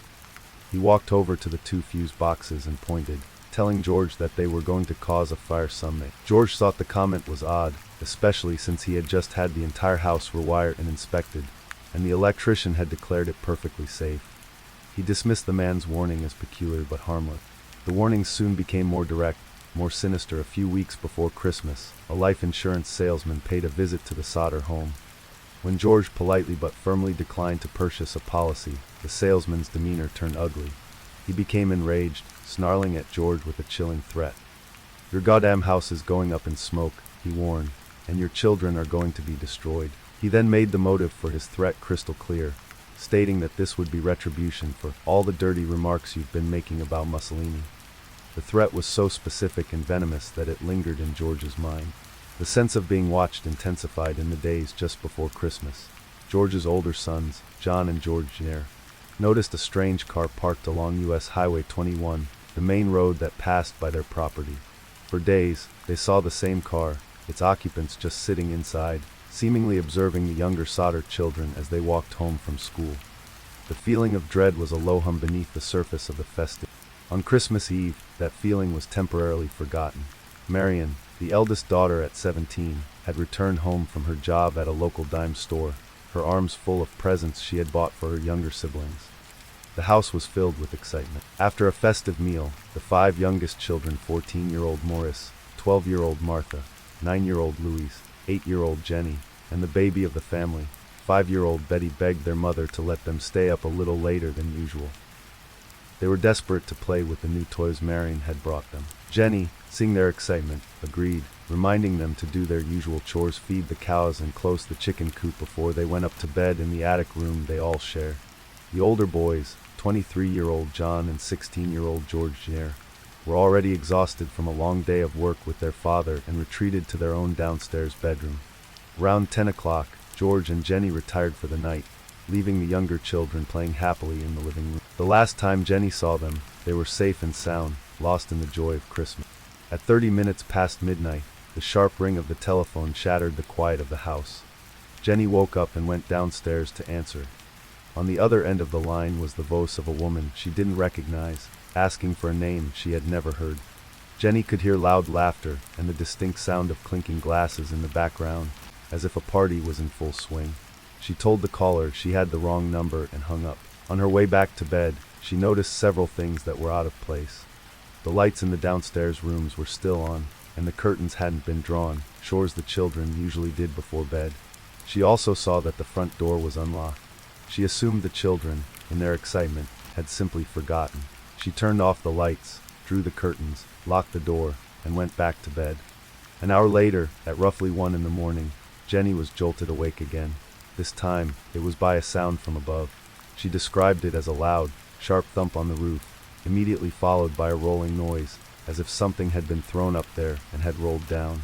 She listened intently for a few moments, but the house fell silent again. Unsettled but exhausted, she drifted back to sleep. Her sleep was short-lived. Just 30 minutes later, at 1:30 in the morning, she woke for a third time. This time, the cause was unmistakable: the acrid smell of smoke. She sat up and saw that George's office, located on the ground floor, was on fire. The flames seemed to be concentrated around the telephone line and the fuse box, the very same fuse box the stranger had warned about months earlier. The quiet holiday night had just turned into a waking nightmare. Jenny screamed, waking George, who immediately woke his older sons, John and George Jr. In the thick, choking smoke, George, Jenny, and 4 of their children, John, George Jr., Marion, and 2-year-old Sylvia, whom Marion had grabbed from her bassinet, scrambled out of the house into the freezing night air. They stood there for a moment, gasping for breath, their eyes stinging from the smoke. And then, a wave of pure, cold terror washed over them. 5 of their children were not with. Morris, Martha, Louise, Jenny, and Betty were still inside, trapped in their attic bedroom. Panic set in. The parents and siblings screamed their names over and over into the roaring inferno, but their voices were swallowed by the flames. There was no answer. George, driven by pure paternal instinct, tried to rush back into the burning house, but the entryway was a solid wall of fire. He was forced back, the intense heat searing his skin. His mind raced, searching for another way. The ladder, of course, the ladder. He kept a heavy-duty ladder propped against the side of the house at all times, for exactly this kind of emergency. He ran to the spot where it was always kept. It wasn't there. He searched frantically in the darkness, his heart pounding in his chest. The ladder had vanished. Another idea struck him: his coal trucks. He would drive one of them up to the side of the house and climb on top to reach the attic window. He ran to the first truck and tried to start the engine. It sputtered and died. He tried again, nothing. He ran to his second truck, praying it would work. It too refused to start. Both vehicles, which had been running perfectly the day before, were inexplicably dead. Every avenue of rescue was being systematically cut off. Desperate, John Sauter ran to a neighbor's house to call the Fayetteville Fire Department, but the operator didn't answer. Another neighbor, who saw the blaze from his home, drove to a nearby tavern and tried to call from there, but he also couldn't get a response from the operator. It was as if the town's entire communication system had failed at this one critical moment. The family's last hope was a large water barrel they kept for dousing small fires. But when they ran to it, they found the water inside was frozen solid. The freezing temperature of the night had turned their last resort into an immovable block of ice. In a final, desperate act of sheer will, George tried to climb the wall of his home with his bare hands. He managed to break open an attic window, badly cutting his arm in the process, but the smoke and flames that billowed out made it impossible to go any further. Defeated and helpless, the family could do nothing but watch in horror as their home, and everything it held, was consumed by the fire. The structure, built with heavy timber, burned with incredible speed. Within 45 minutes of Jenny-smelling smoke, the entire house had collapsed into its own basement, leaving nothing but a smoldering, fiery pit. It was not until 8 o'clock on Christmas morning, a full 7 hours after the fire had started, that the Fayetteville Fire Department finally arrived. The fire chief, F.J. Morris, explained the delay by saying he couldn't drive the fire truck himself and had to wait for other firefighters to become available. By the time they reached the scene, there was nothing left to save. The home was a pile of ash and smoldering debris over a flooded basement. Chief Morris and his crew began a cursory search of the ruins.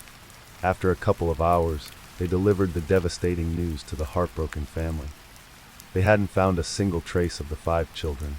No bones, no flesh, no identifiable remains of any kind. The chief's official explanation was that the blaze must have been so intensely hot that it had completely incinerated their bodies, leaving nothing behind. In the cold, gray light of Christmas morning, standing before the smoking ruins of their lives, George and Jenny Sauter were told that 5 of their children had been utterly erased from existence. It was an explanation they accepted in their initial shock and grief, but it was an explanation that, very soon, would begin to unravel. In the immediate aftermath of the fire, the Sauter family was consumed by a grief so profound it was paralyzing. They clung to each other amidst the smoking ruins of their lives, forced to accept the official explanation provided by the Fayetteville Fire Chief, F.J. Morris. The idea that a fire could be hot enough to completely obliterate 5 human bodies without leaving a single trace seemed incomprehensible, but in the chaos and trauma of Christmas Day, 1945, they had no reason to doubt the authorities. The explanation, however brutal, was the only one they were given. The official process moved with a speed that, in retrospect, was highly suspicious. On December 29th, just 4 days after the fire, a coroner's inquest was convened. The inquest was brief. The jury heard testimony primarily from Fire Chief Morris, who reiterated his belief that the children had perished and been completely cremated in the blaze. He stated that the fire was caused by faulty wiring, a conclusion he seemed to reach with very little investigation. The family, still in a state of shock, was not in a position to challenge his assessment. After less than an hour of deliberation, the jury returned with its official verdict, echoing the fire chief's report. The following day, December 30th, 5 death certificates were issued for Morris, Martha, Louise, Jenny, and Betty Sauter. For the state of West Virginia, the case was officially closed. It was a tragic accident, a terrible holiday misfortune, and nothing more. But as the initial shock began to subside, it was replaced by a gnawing sense of doubt, particularly for Jenny Sauter. A mother's intuition told her that something was profoundly wrong. The official story simply did not align with the laws of nature as she understood them. The idea that not a single bone fragment remained from 5 children became an obsession. She decided to put the fire chief's theory to the test. In her backyard, she began conducting her own grim experiment. She would gather the bones from various animals, chickens from their coop, beef bones from the butcher, and place them in a metal container, burning them for hours on end to see if she could replicate the conditions of the fire. The results were always the same. No matter how hot the fire or how long the bones burned, there were always charred, recognizable fragments left behind. Seeking a more professional opinion, Jenny contacted a local crematorium.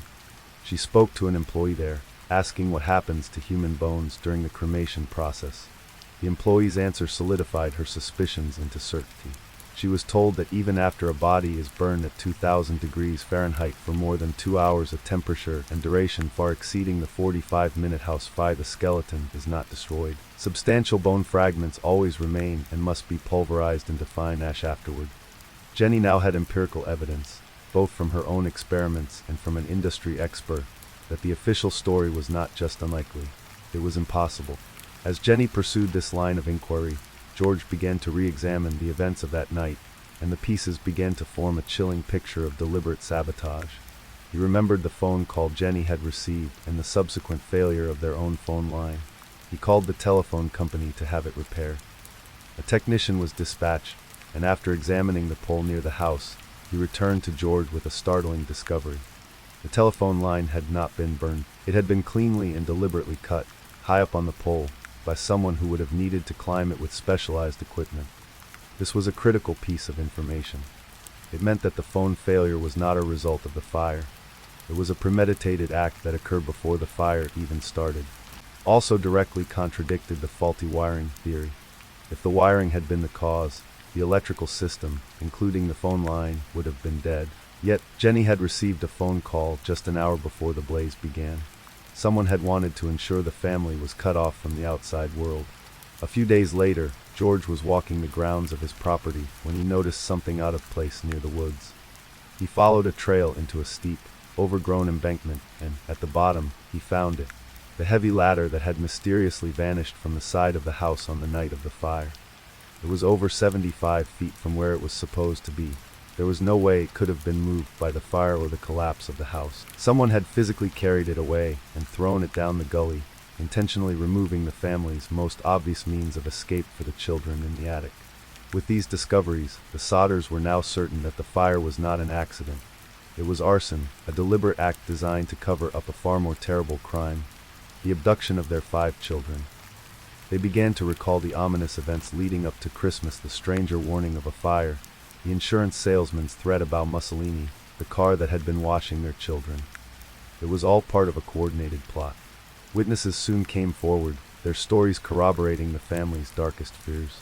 A bus driver who had been driving through Fayetteville late on Christmas Eve told the Sodders he had seen several men on the side of the road, throwing what he described as balls of fire at their house. He had dismissed it at the time as some kind of holiday prank, but after hearing of the tragedy, he realized he had witnessed the start of the fire. His testimony directly supported the idea of an incendiary device being thrown onto the roof, which would explain the thump and rolling noise Jenny had heard. Despite the importance of his account, his report to the police was largely ignored. Then came the sightings. A woman who ran a tourist stop about 50 miles west of Fayetteville contacted the family. She claimed, with absolute certainty, that she had seen the 5 missing children on Christmas morning. She said they arrived in a car with Florida license plates, accompanied by 2 men and 2 women who all appeared to be of Italian descent. The woman said she tried to be friendly with the children, but the adults were hostile and refused to let her speak to them. She served them breakfast, and the group quickly left. Another report came from a woman who worked at a hotel in Charleston, West Virginia. She saw a photograph of the children in the newspaper and swore she had seen 4 of the 5 about a week after the fire. They were, once again, in the company of 2 men and 2 women of Italian extraction. She recalled the children seeming subdued and the adults acting very serious. She tried to talk to the children, but one of the men turned and gave her a hostile glare, and they quickly ushered the children away. Armed with this mountain of evidence, the impossible physics of the fire, the cut phone line, the hidden ladder, and multiple witness sightings, the Sodders were convinced their children were alive, but they were facing a wall of official indifference. The police and fire departments considered the case closed and refused to reopen it. Frustrated and desperate, George and Jenny knew they could not rely on the local authority. They needed someone who would believe them, someone who would dig for the truth they were so certain was being buried. In 1946, they took their life savings and hired a private investigator from the nearby town of Golly Bridge named C.C. Tinsley. Tinsley immediately began to uncover evidence that suggested the official investigation wasn't just incompetent, but actively compromised. His first major discovery concerned the coroner's inquest that had so quickly ruled the fire an accident. Tinsley investigated the members of the jury and made a shocking finding. The life insurance salesman, the very same man who had threatened George that his house would go up in smoke and his children would be destroyed over his anti-Mussolini remarks, had been selected to serve on that jury. This was a conflict of interest so blatant it pointed directly to a deliberate effort to steer the verdict. But Tinsley's most bizarre discovery came from a rumor he picked up while interviewing Fayetteville locals. He heard whispers that Fire Chief F.J. Morris, the man who had insisted from the very beginning that no remains were found, had been lying. According to the rumor, Morris had confided in a few people that he had, in fact, found something in the ashes. He claimed to have discovered a single human heart. Instead of reporting this crucial piece of evidence, Morris allegedly placed the heart into a metal dynamite box and secretly buried it on the Sodder property. The story was macabre and difficult to prove, but if true, it was damning. It meant the fire chief had not only lied to a grieving family and to the state, but had also actively concealed and illegally buried human remains from a potential crime scene. The question was, why? What was he trying to hide? The Sodders were no longer just a family grieving a tragic loss. They were investigators in a deepening conspiracy, one that seemed to involve local businessmen, a compromised jury, and potentially even the head of the fire department. They now knew the fire was just a diversion. Their children had been stolen from them, and it was becoming terrifyingly clear that the people who took them had allies in positions of power, allies who were helping to ensure the truth would never be found. The years following the fire and the initial failed investigation were marked by a frustrating and heartbreaking silence from the authorities. Convinced they were victims of a conspiracy that local officials were either unable or unwilling to solve, George and Jenny Sodder realized their search for the truth could not remain a private one. If they were to find their children, they would have to appeal to a higher court, the court of public opinion. In 1952, they took a step that would transform their personal tragedy into an enduring American legend. Along Route 16, near the site where their home once stood, they erected a large, stark billboard. Against a plain background, it featured the individual portraits of their 5 missing children. Below their smiling faces, in bold, unmistakable letters, was a plea for help and a reward initially $5,000, later doubled to $10,000 for any information leading to their recovery. The billboard was more than just an advertisement. It was a declaration of defiance, a daily, public accusation that what happened on Christmas Eve 1945 was not an accident, but a crime that was being covered up. For nearly 40 years, that billboard would stand as a haunting landmark, a silent sentinel on the West Virginia highway, ensuring that no one who passed could ever forget the 5 children who vanished into the... George Sodder, believing the crime was too organized for local criminals, suspected a national, or even international, conspiracy. He directed his pleas to the highest law enforcement agency in the country, the Federal Bureau of Investigation. He wrote numerous letters to the FBI Director, J. Edgar Hoover, detailing the evidence of arson and kidnapping. The response he received was a lesson in bureaucratic frustration. Hoover wrote back, expressing his sympathy and acknowledging that the circumstances suggested a kidnapping may have occurred. However, he explained that the FBI had no jurisdiction in the matter. At the time, kidnapping was only considered a federal crime if the victims were known to have been transported across state lines. The FBI could only intervene if they were formally requested to do so by local authority. But when the Sodders begged the Fayetteville police and fire departments to make that request, they were flatly refused. They were trapped in a jurisdictional catch-22, abandoned by the very system meant to protect them. Undeterred, George decided to take matters into his own hands once again. The bizarre rumor that Fire Chief Morris had found and secretly buried a heart at the scene continued to haunt him. In August of 1949, 4 years after the fire, he decided to excavate the site. He hired a Washington, D.C. pathologist, Oscar B. Hunter, to supervise the dig and analyze anything they might find. George operated a bulldozer himself, carefully removing tons of earth from the basement where the house had collapsed. The search was meticulous. After hours of work, they uncovered a few small, bone-like objects. The items were sent to Hunter for analysis, and his report delivered the most shocking twist in the case yet.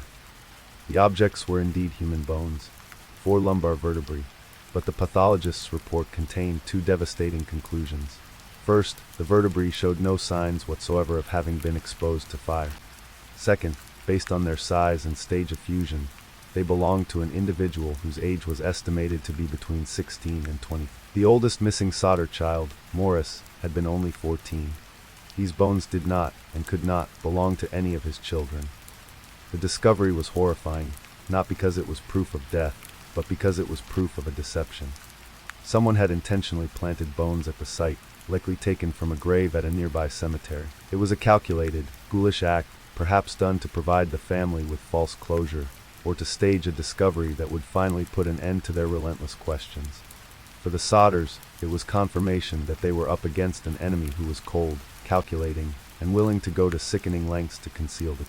The decades that followed were a blur of hope and despair. The billboard generated thousands of tips from all over the country.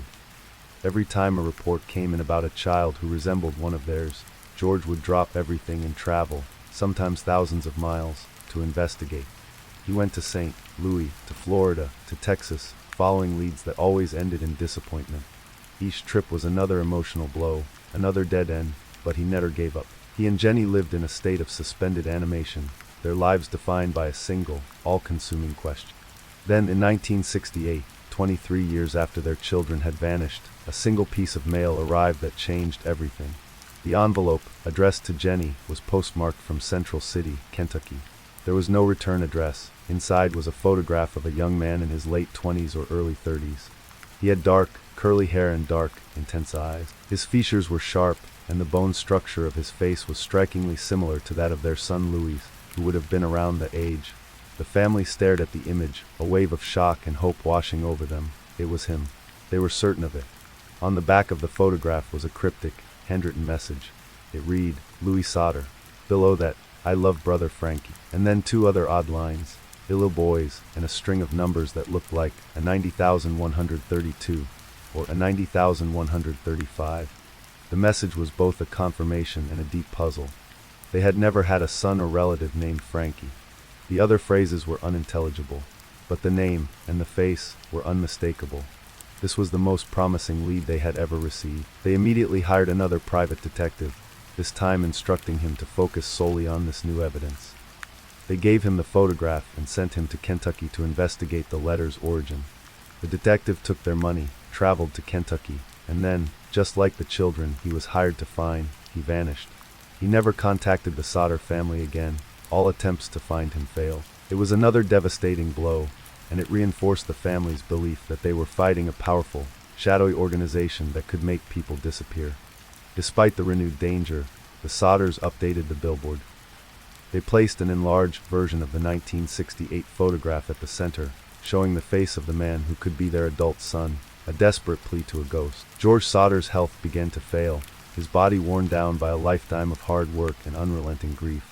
He passed away in 1969, a year after receiving the photograph, going to his grave without ever knowing what happened to his children. Jenny lived for another 20 years. She wore black every single day until her death, a perpetual state of mourning for her lost children. At the site of their former home, she and the surviving children cultivated a beautiful memorial garden, a place of quiet remembrance. The framed photograph of the man from Kentucky was placed on the mantelpiece in her new home, a constant source of both hope and pain.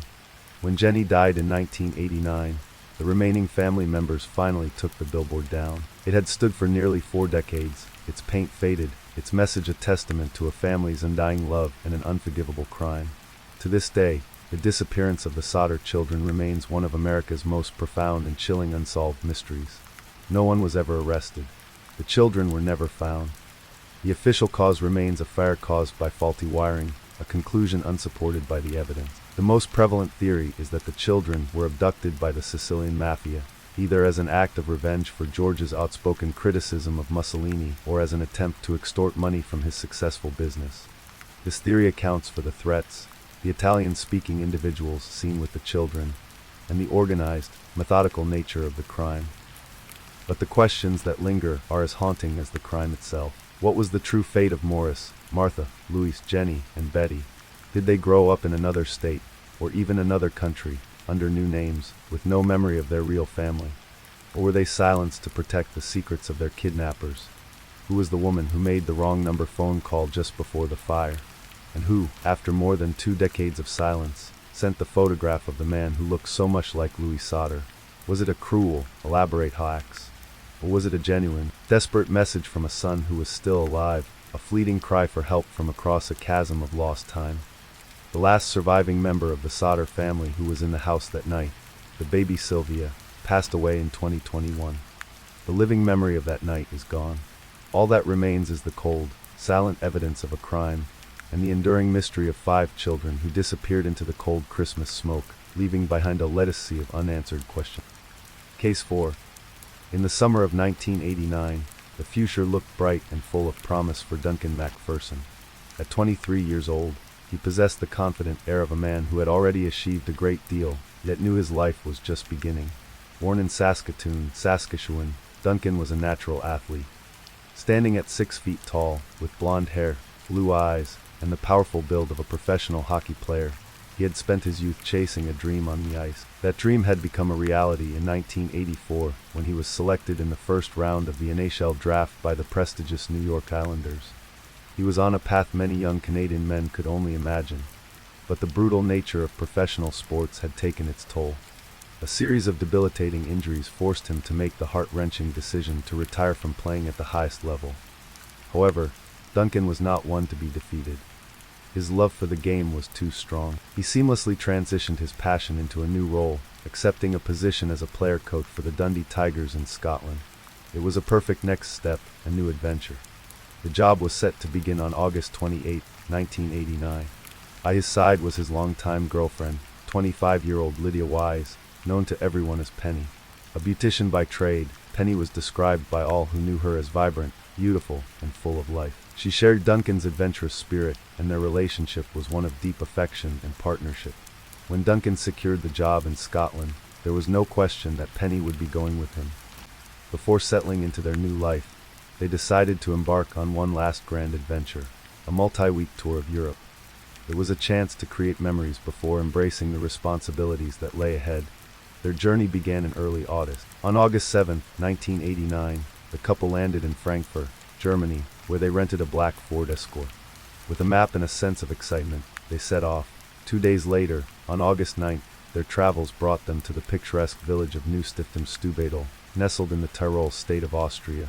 The Stubaital Valley is a breathtaking landscape, a postcard of the Austrian Alps with lush green slopes rising dramatically to meet jagged, snow-dusted peaks. It's the gateway to the famous Stubaital Glacier, one of the few places in Europe where you can ski and snowboard year-round. For 2 athletic and adventurous Canadians, it was an irresistible stop. They checked into a local pension, a small guest house, ready to explore the mountains. The morning of August 12, 1989 was clear and bright. Before heading out, Duncan and Penny spoke with the owner of their guest house. They were in high spirits, excitedly explaining their plan to spend the entire day snowboarding on the glacier. They were dressed in the colorful ski attire typical of the late 1980s, looking every bit the happy, carefree tourists. There was nothing in their demeanor to suggest anything was amiss. This cheerful conversation would be the last time anyone could say with certainty that they had seen them alive. They got into their rented Ford Escort and drove the short distance to the parking lot of the cable car station, the main lift that carries visitors thousands of feet up to the glacial ice fields. Back in Saskatoon, the McPherson family waited for the phone to ring. Duncan was close with his parents, Bob and Linda, and usually called regularly to check in, especially on a trip like this. But the days following August 12th were quiet. At first, his parents chalked it up to the couple being busy, caught up in their travels, perhaps in an area with poor phone service. But as the days stretched into a week, and then another, a knot of anxiety began to tighten. Their concern escalated into genuine alarm when August 28th came and went. Duncan, a man known for his professionalism and commitment, did not show up in Dundee, Scotland, to begin his coaching job. This was completely out of character. The Dundee Tigers management team made anxious calls to his family in Canada. There was no explanation. An official alarm was now raised. In early September, Bob and Linda McPherson formally reported their son and his girlfriend missing to both Canadian and Austrian authorities. The first significant development in the case did not come until September 20th, more than 5 weeks after the couple was last seen. An officer from the local Austrian gendarmerie, conducting a routine check, noted a black Ford Escort that had been sitting in the Stubai Glacier Ski Resort parking lot for an unusually long time. A check of the license plate confirmed it was the vehicle rented by Duncan MacPherson. The car was locked. When investigators gained access to the vehicle, the mystery only deepened. Inside, they found a scene that seemed frozen in time. The couple's passports were there. So were their wallets, containing cash and credit cards. Their airline tickets for the next leg of their journey were sitting undisturbed. Their camera, full of vacation photos, was also in the car, along with all of their luggage and personal belongings. The discovery of the car and its intact contents immediately presented a puzzle. The most common reason for a tourist to go missing or robbery gone wrong seemed almost entirely off the table. All their valuables, their identification, their means to travel, had been left behind. It was as if they had driven to the base of the mountain, parked the car, and then simply vanished from the face of the earth. The Austrian authorities now had a confirmed last known location, but no victims and no apparent crime. Their initial response, however, would become a source of immense frustration and pain for the MacPherson family for years to come. Faced with the perplexing scene, the local police in Neustift quickly settled on a theory that required the least amount of investigative effort. They concluded that Duncan and Penny had intentionally abandoned their car and their belongings to run away and start a new life, free from their families and responsibilities. The investigators suggested that the couple must have sold their expensive snowboarding equipment to get cash, and then slipped away, wanting to remain hidden. This theory was presented to the distraught MacPherson family not as a possibility, but as the most likely scenario. For Bob and Linda MacPherson, who had flown to Austria desperate for answers, this explanation was not just unhelpful, it was insulting and absurd. It completely contradicted everything they knew about their responsible son and his loving partner. The idea that Duncan would abandon the promising coaching career he was so excited about, and that both he and Penny would voluntarily cut off all contact with their loving families, was simply unthinkable. This dismissive attitude from the local authorities marked the beginning of a long and agonizing battle for the family, a battle not just against the unknown, but against the indifference of the very people who were supposed to help them find it. The cold, official theory proposed by the Austrian gendarmerie that Duncan MacPherson and Penny Wise had orchestrated their own disappearance was a psychological blow to the MacPherson family. For Bob and Linda, who had arrived in the Stubai Valley clinging to the hope of a swift resolution, it felt like a second tragedy. They were not only grappling with the terror of their missing children, but also with the baffling indifference and baseless accusations of the local authority. They knew their son. They knew his character, his dedication, his excitement for the future. The police theory wasn't just wrong, it was a desecration of his memory. Refusing to accept it, Bob and Linda realized that if they wanted to find answers, they would have to find them on their own. And so began one of the most exhaustive, prolonged, and heartbreaking searches for a missing person ever undertaken by a private family. The MacPhersons, a middle-class family from the Canadian prairies, were now operating in a foreign land. They faced a language barrier and a culture that seemed unnervingly stoic in the face of their grief. But their parental resolve was absolute. Their first action was to blanket the region with information. They printed thousands of missing person posters, featuring smiling photos of Duncan and Penny with descriptions in both English and German. They traveled from village to village, personally visiting every guest house, restaurant, ski shop, and police station in the valley and beyond, pleading with people to display the posters and to try and remember anything from that mid-August day. They offered a substantial financial reward for any information that could lead to the whereabouts of their children, a sum that would grow into the tens of thousands of dollars as their desperation mounted. When it became clear the official police investigation was going nowhere, the family took a far more drastic and expensive step. They began hiring their own teams of professional searchers. They poured their life savings into retaining the services of elite alpine guidesmen who understood the treacherous nature of the glacier better than anyone. They brought in specialized canine units, with dogs trained to detect human scent even under layers of snow. They funded aerial searches, chartering helicopters to fly low over the vast expanse of the Stubai Glacier, scanning for any sign of color, any piece of discarded equipment, any anomaly on the endless fields of white and blue ice. The search itself was a monumental undertaking. The Stubai Glacier is not a static mountain. It is a living, moving river of ice, miles long and hundreds of feet deep. During the summer, its surface is a dangerous landscape. While the main ski areas are groomed and patrolled, The off-piste zones, the unmanaged areas outside the marked trails, are riddled with deep crevices. These are immense vertical cracks in the ice, often hidden by thin, fragile coverings of snow called snow bridges. These natural traps are virtually invisible to the untrained eye. The search teams focus their efforts on these high-risk areas, rappelling into crevices and meticulously scanning the routes an adventurous snowboarder might have taken. The marked runs, the surrounding rocky terrain, and the lower slopes of the mountain. Day after day, the searchers returned with the same disheartening news. Nothing. There was no sign of a struggle, no abandoned snowboard, not a single glove or hat. It was as if the couple had stepped onto the glacier and been erased from existence. With the physical search yielding no results, the family and the investigators they hired were forced to reconsider all possibilities, no matter how remote. The theory of a mountain accident remained the most logical. A fall into a hidden crevasse would explain the sudden and traceless disappearance. But with no bodies found, it remained just a theory. The family's darkest fears turned to foul play. Could they have encountered someone dangerous on the mountain? Could it have been a kidnapping or a murder? This possibility was agonizing, but it didn't align with the primary piece of evidence they had, the car. A criminal would have likely stolen the cash, the camera, or the vehicle itself. Leaving everything of value behind made little sense. Throughout this ordeal, the Austrian police remained steadfast in their initial assessment, continuing to suggest to the media that the runaway couple theory was the most probable. This public stance infuriated the Macphersons, who felt the authorities were not only neglecting their duty, but were also damaging the reputations of Duncan and Penny. They fought back, giving interviews to Canadian newspapers and television stations, telling their side of the story and highlighting the lack of cooperation they were receiving. In the vacuum of credible leads, even wild, unsubstantiated theories were whispered. Given the Cold War context of the era, some speculated about a bizarre case of mistaken identity involving espionage. Perhaps Duncan, a North American athlete, had been mistaken for a spy by the CIA or KGB. There was, of course, zero evidence to support such a claim, but its mere existence highlighted the sheer desperation of a case utterly devoid of clues. The initial, frantic search efforts eventually wound down, but for Bob and Linda Macpherson, the mission never ended.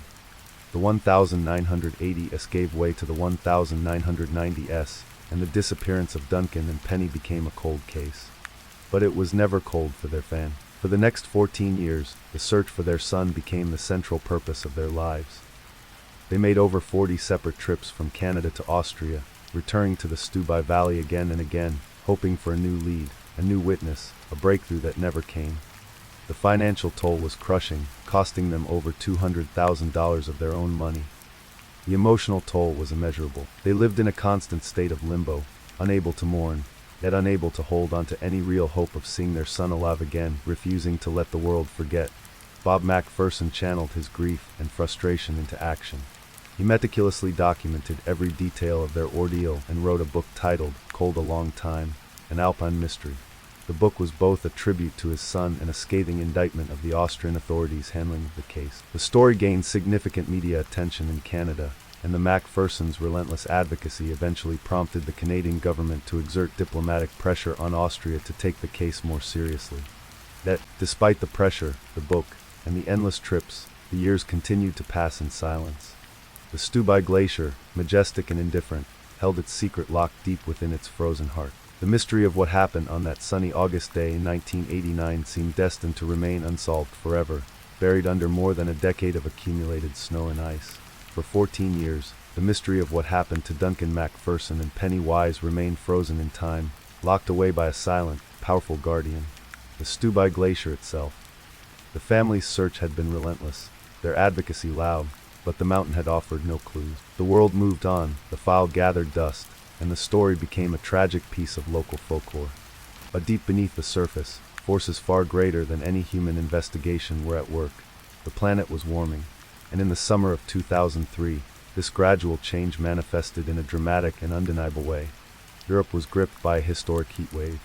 Temperatures soared to unprecedented levels, and the continent baked under a relentless sun. High in the Alps, the ancient rivers of ice began to bleed. The Stubai Glacier, like countless others, started to melt at a rate never before seen, shedding layers of ice that had been accumulating for decades. After 14 years of concealment, the glacier was finally ready to give up its secret. On July 18, 2003, an employee of the ski resort, was making a routine inspection of the glacier during the summer. He was walking across the Schaufelferner section, an area far from the groomed winter pistes, a place of raw, natural ice. As he surveyed the landscape, his eyes caught something out of place. An object, strangely shaped and colored, was protruding from the dense, blue-white ice. From a distance, he thought it might be a discarded doll or a store mannequin, perhaps part of a bizarre prank. Curiosity drew him closer. As he neared the object, a wave of shock and horror washed over him. It was not a doll. It was a human hand, pale and frozen solid, emerging from its icy tomb. The rest of the body was still largely encased in the glacier. The employee could make out the vibrant, fluorescent colors of 1980s era ski clothing, a ghostly relic from another time, sealed in the ice. The authorities were immediately summoned to the scene. This time, the response was vastly different from the dismissive shrugs of 1989. A full-scale forensic operation was launched. With painstaking care, a team worked for us to delicately chip away and melt the ice to excavate the body. The deceased was a male, and found with him was a Sims brand snowboard, a detail that immediately pointed investigators back to the old, forgotten case file of the missing Canadian couple. The body was transported to a morgue in Innsbruck for forensic analysis. Using dental records provided by the Macpherson family years earlier, forensic pathologists made a definitive match. The body that the glacier had surrendered was that of Duncan Macpherson. After nearly a decade and a half of agonizing uncertainty, Bob and Linda Macpherson finally received the phone call they had both dreaded and prayed for. Their son had been found. While the news brought a fresh wave of grief, it was accompanied by an emotion they hadn't felt in 14 years. The certainty of an answer. The search teams in Austria, not knowing precisely where to look, intensified their efforts in the area around where Duncan's body had emerged. Just over a week later, on July 26, their search paid off. A second body, that of a young woman, was discovered not far from the first, buried at a similar depth. There was no doubt it was Pennywise. They had been together on the mountain, and they had been found together 14 years later. With the discovery of the bodies, the true killer was finally identified. It was not a person, but a place, a deep, hidden crevasse.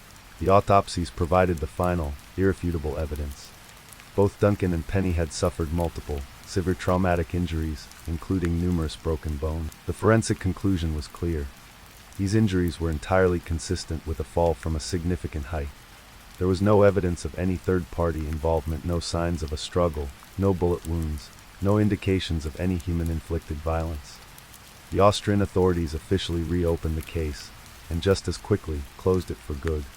The final cause of death was ruled a tragic accident. A clear and devastating picture of the couple's final moments finally emerged. Fueled by their love of adventure, Duncan and Penny, skilled and confident on their snowboards, had likely decided to venture off-piste, away from the crowded, marked trails and into the pristine, untouched powder of the glacier. In doing so, they had unknowingly entered a lethal trap.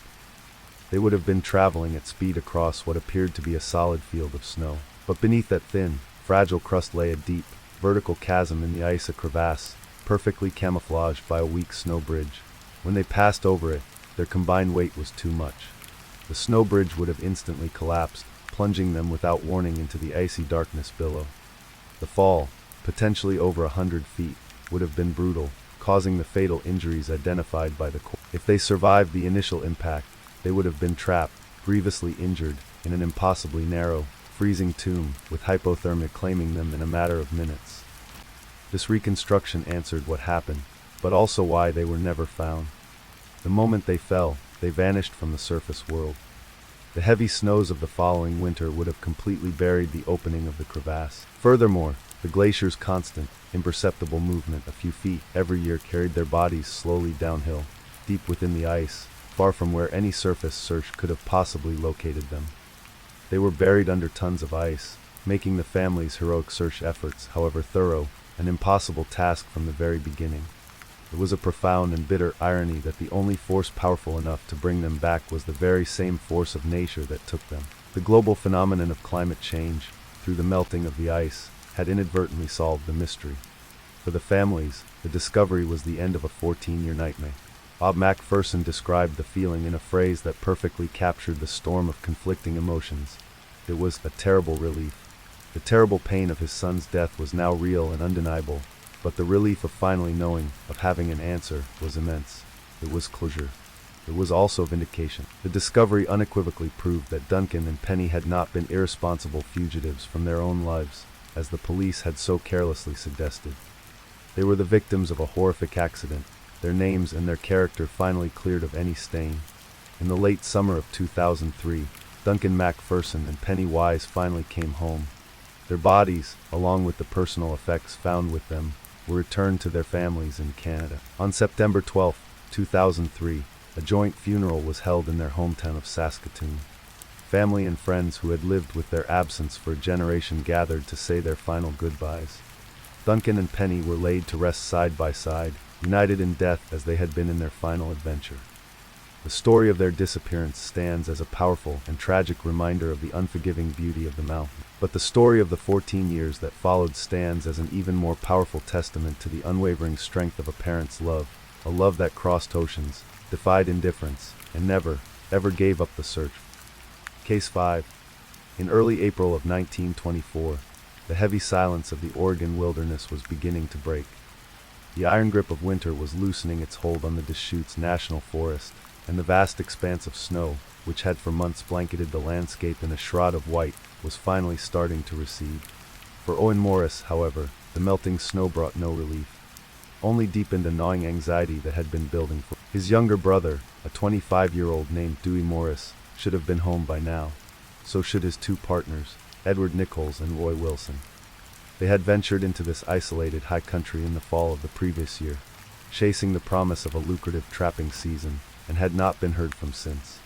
Joined by two family friends, Hervé D. Innes and a skilled outdoorsman named Pearl Linz, Owen Morris led a small search party into the formidable terrain. The journey was arduous. Patches of snow, still several feet deep, forced them to navigate a treacherous, slushy landscape. The air, though hinting at spring, still carried a biting chill. Their destination was a remote log cabin near Little Lava Lake, a structure owned by a Bend lumber contractor named Ed Logan, who had loaned it to the three trappers for the season. As they drew closer, the quiet of the forest grew heavier, more oppressive. There was no sign of life, no smoke curling from the chimney, no tracks in the snow, no sound of men at work. When the cabin finally came into view, it looked desolate, almost a part of the lifeless landscape itself. The door was unlocked. Pushing it open, the men were met with a scene of eerie stillness, a moment frozen in time. A pot of food sat on the stove, its contents burnt to a black, solid mass. On the rough-hewn wooden table, 3 plates were set, as if in preparation for a meal that was never eaten. The cabin was messy, disorganized, a detail that immediately struck a discordant note, as one of the missing men, the former Marine Roy Wilson, was known for his meticulous neatness. It was a clear sign that something had gone terribly wrong. As the search party cautiously stepped inside, a flash of movement startled. A gaunt, skeletal cat, its fur matted and its eyes wide with terror, bolted from a dark corner and fled out the open door, vanishing into the woods. The animal was a silent witness, its starved condition a testament to the long months it had been trapped inside with whatever horrors had unfolded there. A quick survey of the small dwelling only deepened the mystery. The men's winter clothing was still there. Their heavy coats, boots, and snow gear were all accounted for. More unnervingly, their firearms, the very tools of survival in this untamed wilderness, were still inside the cabin. These were not men who would have ventured far, let alone abandoned their post, without their essential gear. The only significant item missing was the large sled they had used to haul supplies and their valuable furs. Its absence was a perplexing clue in a scene devoid of answer. Realizing they were standing in the middle of a potential crime scene, Owen Morris and his companions made the difficult decision to leave everything untouched and journey back to civilization to alert the authorities. The following day, Deschutes County Deputy Sheriff Clarence A. Adams arrived to take charge of the investigation. He was a methodical, experienced lawman, and he began his work by conducting a thorough search of the area surrounding the desolate cabin. It wasn't long before his efforts yielded a breakthrough. Near the edge of the lake, partially concealed by the melting snow, the investigators found the missing sled. As they examined it, a dark, reddish stain on the wooden slats confirmed their worst fears. The stain was later tested and identified as human blood. The discovery of the sled focused the search on the immediate vicinity. A short distance away, the investigators uncovered a gruesome tableau. A large patch of snow was deeply stained with blood, evidence of a violent and desperate struggle. Scattered in the crimson snow were clumps of human hair, and glinting against the white, a single human incisor tooth. The scene painted a brutal picture of an ambush, a sudden, violent confrontation that had taken place outside the relative safety of the cabin. Adding another layer to the grim discovery, the bodies of 5 silver foxes were found nearby. They had been expertly skinned, the work of a professional trapper.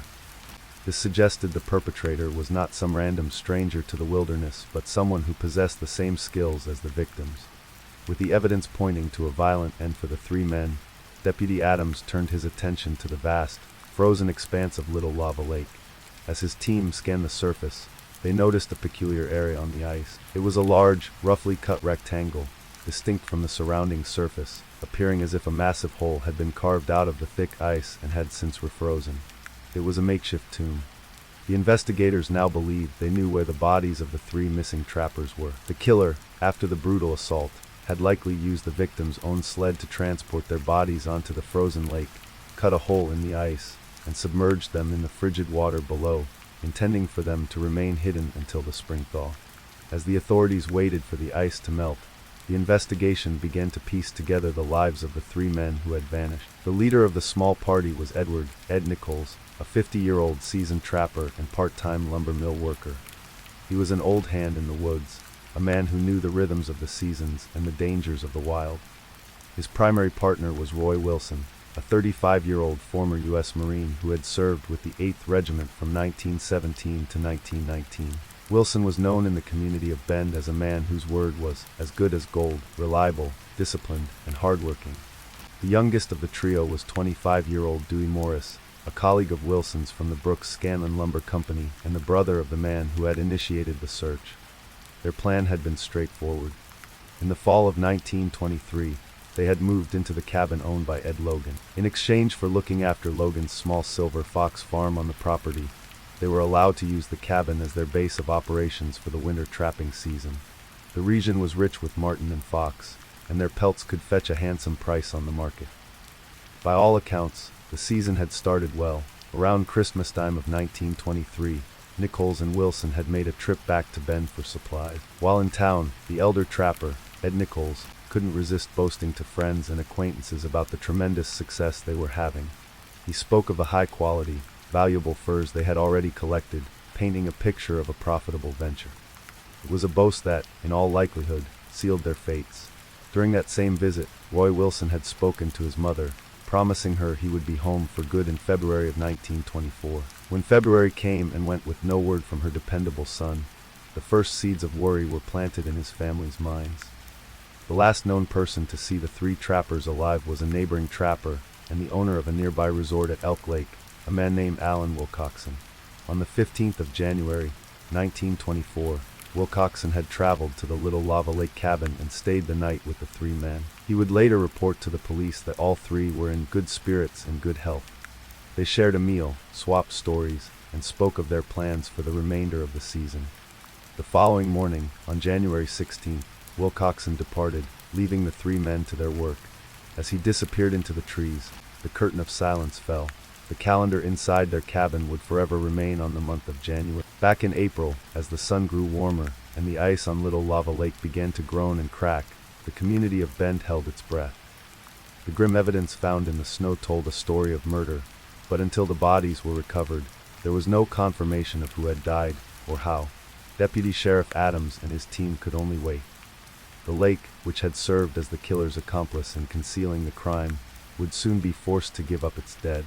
The investigation had reached a critical point. They had a crime scene, they had evidence of a brutal assault, and they had a likely motive rooted in the valuable furs Nichols had boasted about. What they didn't have was a suspect, but they were certain of one thing: the person who committed this atrocity was no stranger to this unforgiving wilderness. He was a skilled hunter, a ruthless killer, and he had, for the past 3 months, believed his crime was buried forever beneath a perfect, placid sheet of ice. As the days of April bled into May, the inevitable transformation of the Oregon high country took place. The sun, climbing higher in the sky, asserted its dominance over the lingering winter. The vast sheet of ice that had entombed Little Lava Lake began to fracture and thin, its edges retreating toward the shore. For the investigators, this slow, natural process was a frustrating but necessary countdown. Every day, they watched and waited for the lake to reveal the secret it had been forced to keep for 4 long months. Finally, the day came when the water was clear enough to launch a boat. The search began in earnest, the gentle lapping of water against the hull replacing the crunch of snow underfoot. It didn't take long. Floating serenely on the dark, placid surface of the lake, the searchers found what they were looking for. The bodies of Edward Nichols, Roy Wilson, and Dewey Morris had surfaced, released from their icy grave.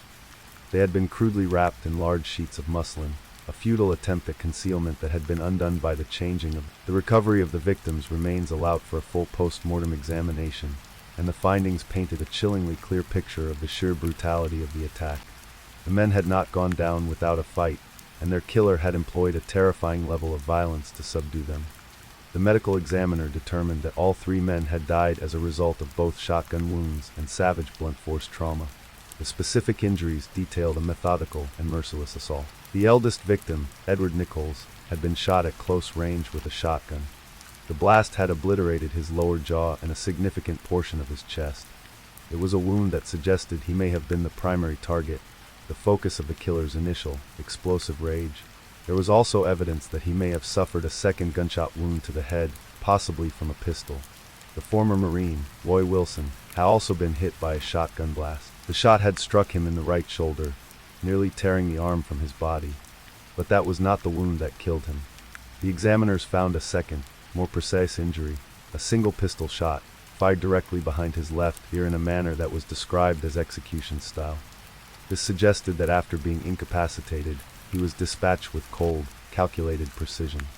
The youngest victim, 25-year-old Dewey Morris, had suffered a different pattern of injury. He had been shot in the left elbow, a wound that was disabling but not immediately fatal.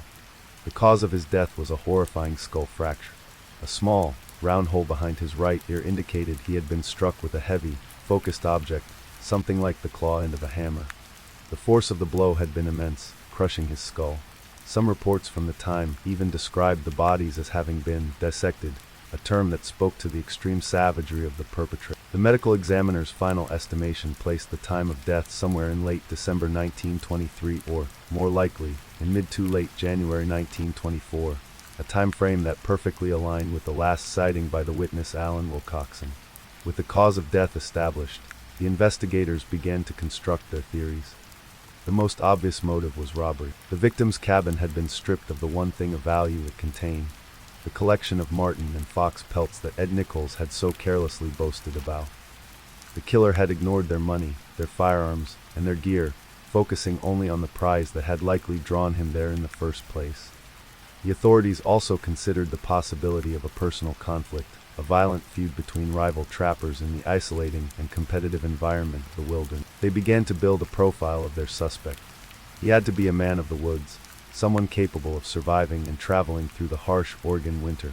He was a skilled trapper, evidenced by the professionally skinned foxes left behind at the scene. And he was, without a doubt, a man of extreme violence, capable of overpowering three strong, armed men. Initially, suspicion briefly fell upon a man named Indian Erickson, who lived a reclusive life in a camp nearby. However, he was quickly investigated and cleared, representing one of the first of several dead-end leads. The case seemed poised to stall, with a horrific crime but no clear suspect to pursue. Then came the breakthrough, and it came from the one man who had connected the victims to the scene of the crime in the first place, the cabin's owner, Ed Logan. When interviewed again by Deputy Sheriff Adams, Logan provided a critical piece of information that investigators had been missing. He told them that his friend, the victim Ed Nichols, had a bitter history with a former trapping partner. During the previous winter of 1922 to 1923, Nichols had worked with a man known to him as Lee Collins. The partnership had ended badly. According to Logan, Nichols had discovered Collins was engaged in some form of criminal activity and had reported him to the authorities. This act of betrayal had forced Collins to flee the area, but not before he had made a chilling threat. He had sworn that he would one day return to settle the score with Ed Nichols. Suddenly, the investigators had more than just a motive of robbery. They had a motive of personal vengeance. The name Lee Collins became the central focus of the entire investigation. Law enforcement officials quickly began digging into the identity of this mysterious former partner. It soon became apparent that Lee Collins was just one of many aliases. The man's real name was Charles Kimsey, and he was not just a disgruntled trapper. He was a dangerous fugitive. records revealed that Charles Kimsey was an escapee from the Idaho State Penitentiary, where he had been serving a sentence for larceny before breaking out in 1915. For nearly a decade, he had been living a life on the run, a ghost moving through the remote parts of the American West, using a string of false names to evade capture. As the pieces fell into place, the evidence against Kimsey began to mount, forming a compelling, albeit circumstantial, case. He possessed the skills, the profile, and now a powerful, personal motive for revenge against the lead victim. His history as a fugitive demonstrated his capacity for lawless, violent life. This dark picture of his character was brought into horrifyingly sharp focus by another crime he had committed just months before the Lava Lake murders. In November of 1923, a Bend area taxi driver named W. Harrison reported a brutal assault to the police. Harrison stated that he had been hired by a man to drive him to a remote location. Once there, his passenger had viciously attacked him, clubbing him with the butt of a gun until he was unconscious. The assailant then bound his hands and feet with barbed wire, stole his Ford Model T car, and threw him into a shallow well, leaving him for dead. Miraculously, Harrison had survived. He managed to crawl out of the well and make his way to safety, providing a detailed account of the attack and a description of his assailant.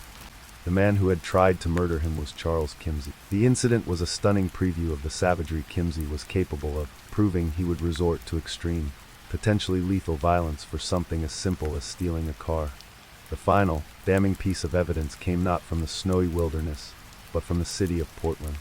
A fur buyer named Schumacher contacted the authorities after reading news reports of the murders. He told them a story that sent a chill down the spines of the investigators. He reported that on January 22, 1924, a mere 6 days after the trappers were last seen alive, a man had walked into his establishment to sell a prime bundle of marten and fox pelts. The man's physical description was a perfect match for Charles Kimsey. When the fur buyer asked for a name for the receipt, the man had answered with a chilling, arrogant smirk. He told the buyer his name was Ed Nichols. In a final act of utter contempt, the killer had used a version of his victim's name to sell the very furs he had murdered 3 men to obtain. With this, the circle was complete. The boastful victim, the vengeful ex-partner, the violent crime scene, the stolen furs, and the audacious sale in the city all pointed to one man. Charles Kimsey was officially named the prime and sole suspect in the Lava Lake murder. A massive manhunt was launched, and his name and description were circulated throughout the country. But Kimsey, a man who had successfully lived as a phantom for years, had once again vanished without a trace. The investigators had solved the what and the who of the crime, but the question of where would remain unanswered for years to come. The identification of Charles Kimsey as the prime suspect in the winter of 1924 set in motion a manhunt that would span nearly a decade. Wanted posters bearing his hardened, weathered face and physical description were distributed across the western states. He was described as a man of short, stocky build, about 5 feet 6 inches tall, with a peculiar, jerky walk and a habit of speaking through clenched teeth, barely moving his lips. Law enforcement agencies were alerted, and the search was on for the fugitive who had seemingly dissolved back into the wilderness from which he had emerged.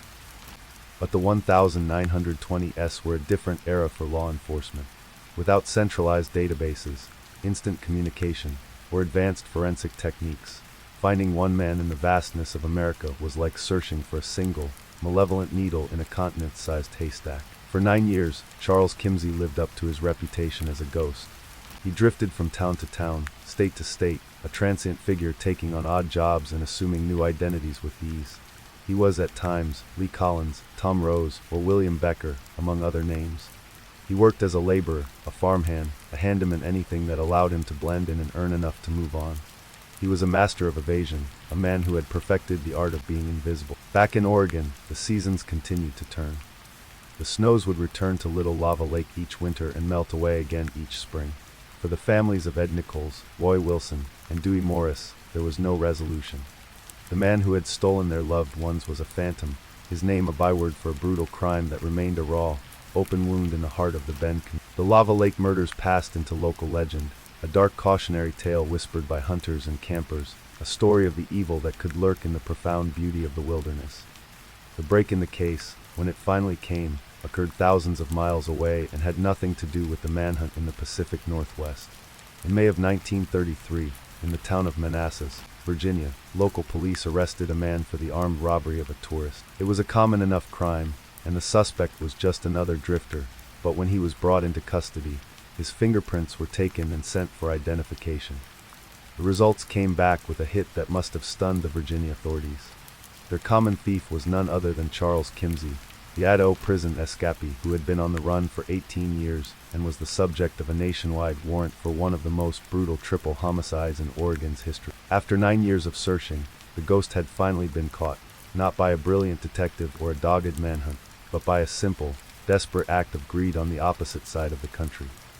Timsey was extradited back to Deschutes County, Oregon, to finally face the justice he had evaded for so long. As he stood before the authorities, he was no longer the phantom of the wilderness, but a middle-aged man facing the consequences of his violent life. However, the prosecutors in charge of the case found themselves facing a significant legal dilemma. Their case for the Lava Lake murders was powerful, but it was also almost entirely circumstantial. Nearly a decade had passed since the crime. The murder weapons had never been found. The crime scene had been irrevocably altered by time and the elements, and the decomposed state of the victims' bodies limited the forensic evidence they could present. They knew Kimsey was guilty, but proving it in a courtroom, beyond a reasonable doubt, against a skilled defense lawyer would be a monumental challenge. But the prosecutors held an ace up their sleeve.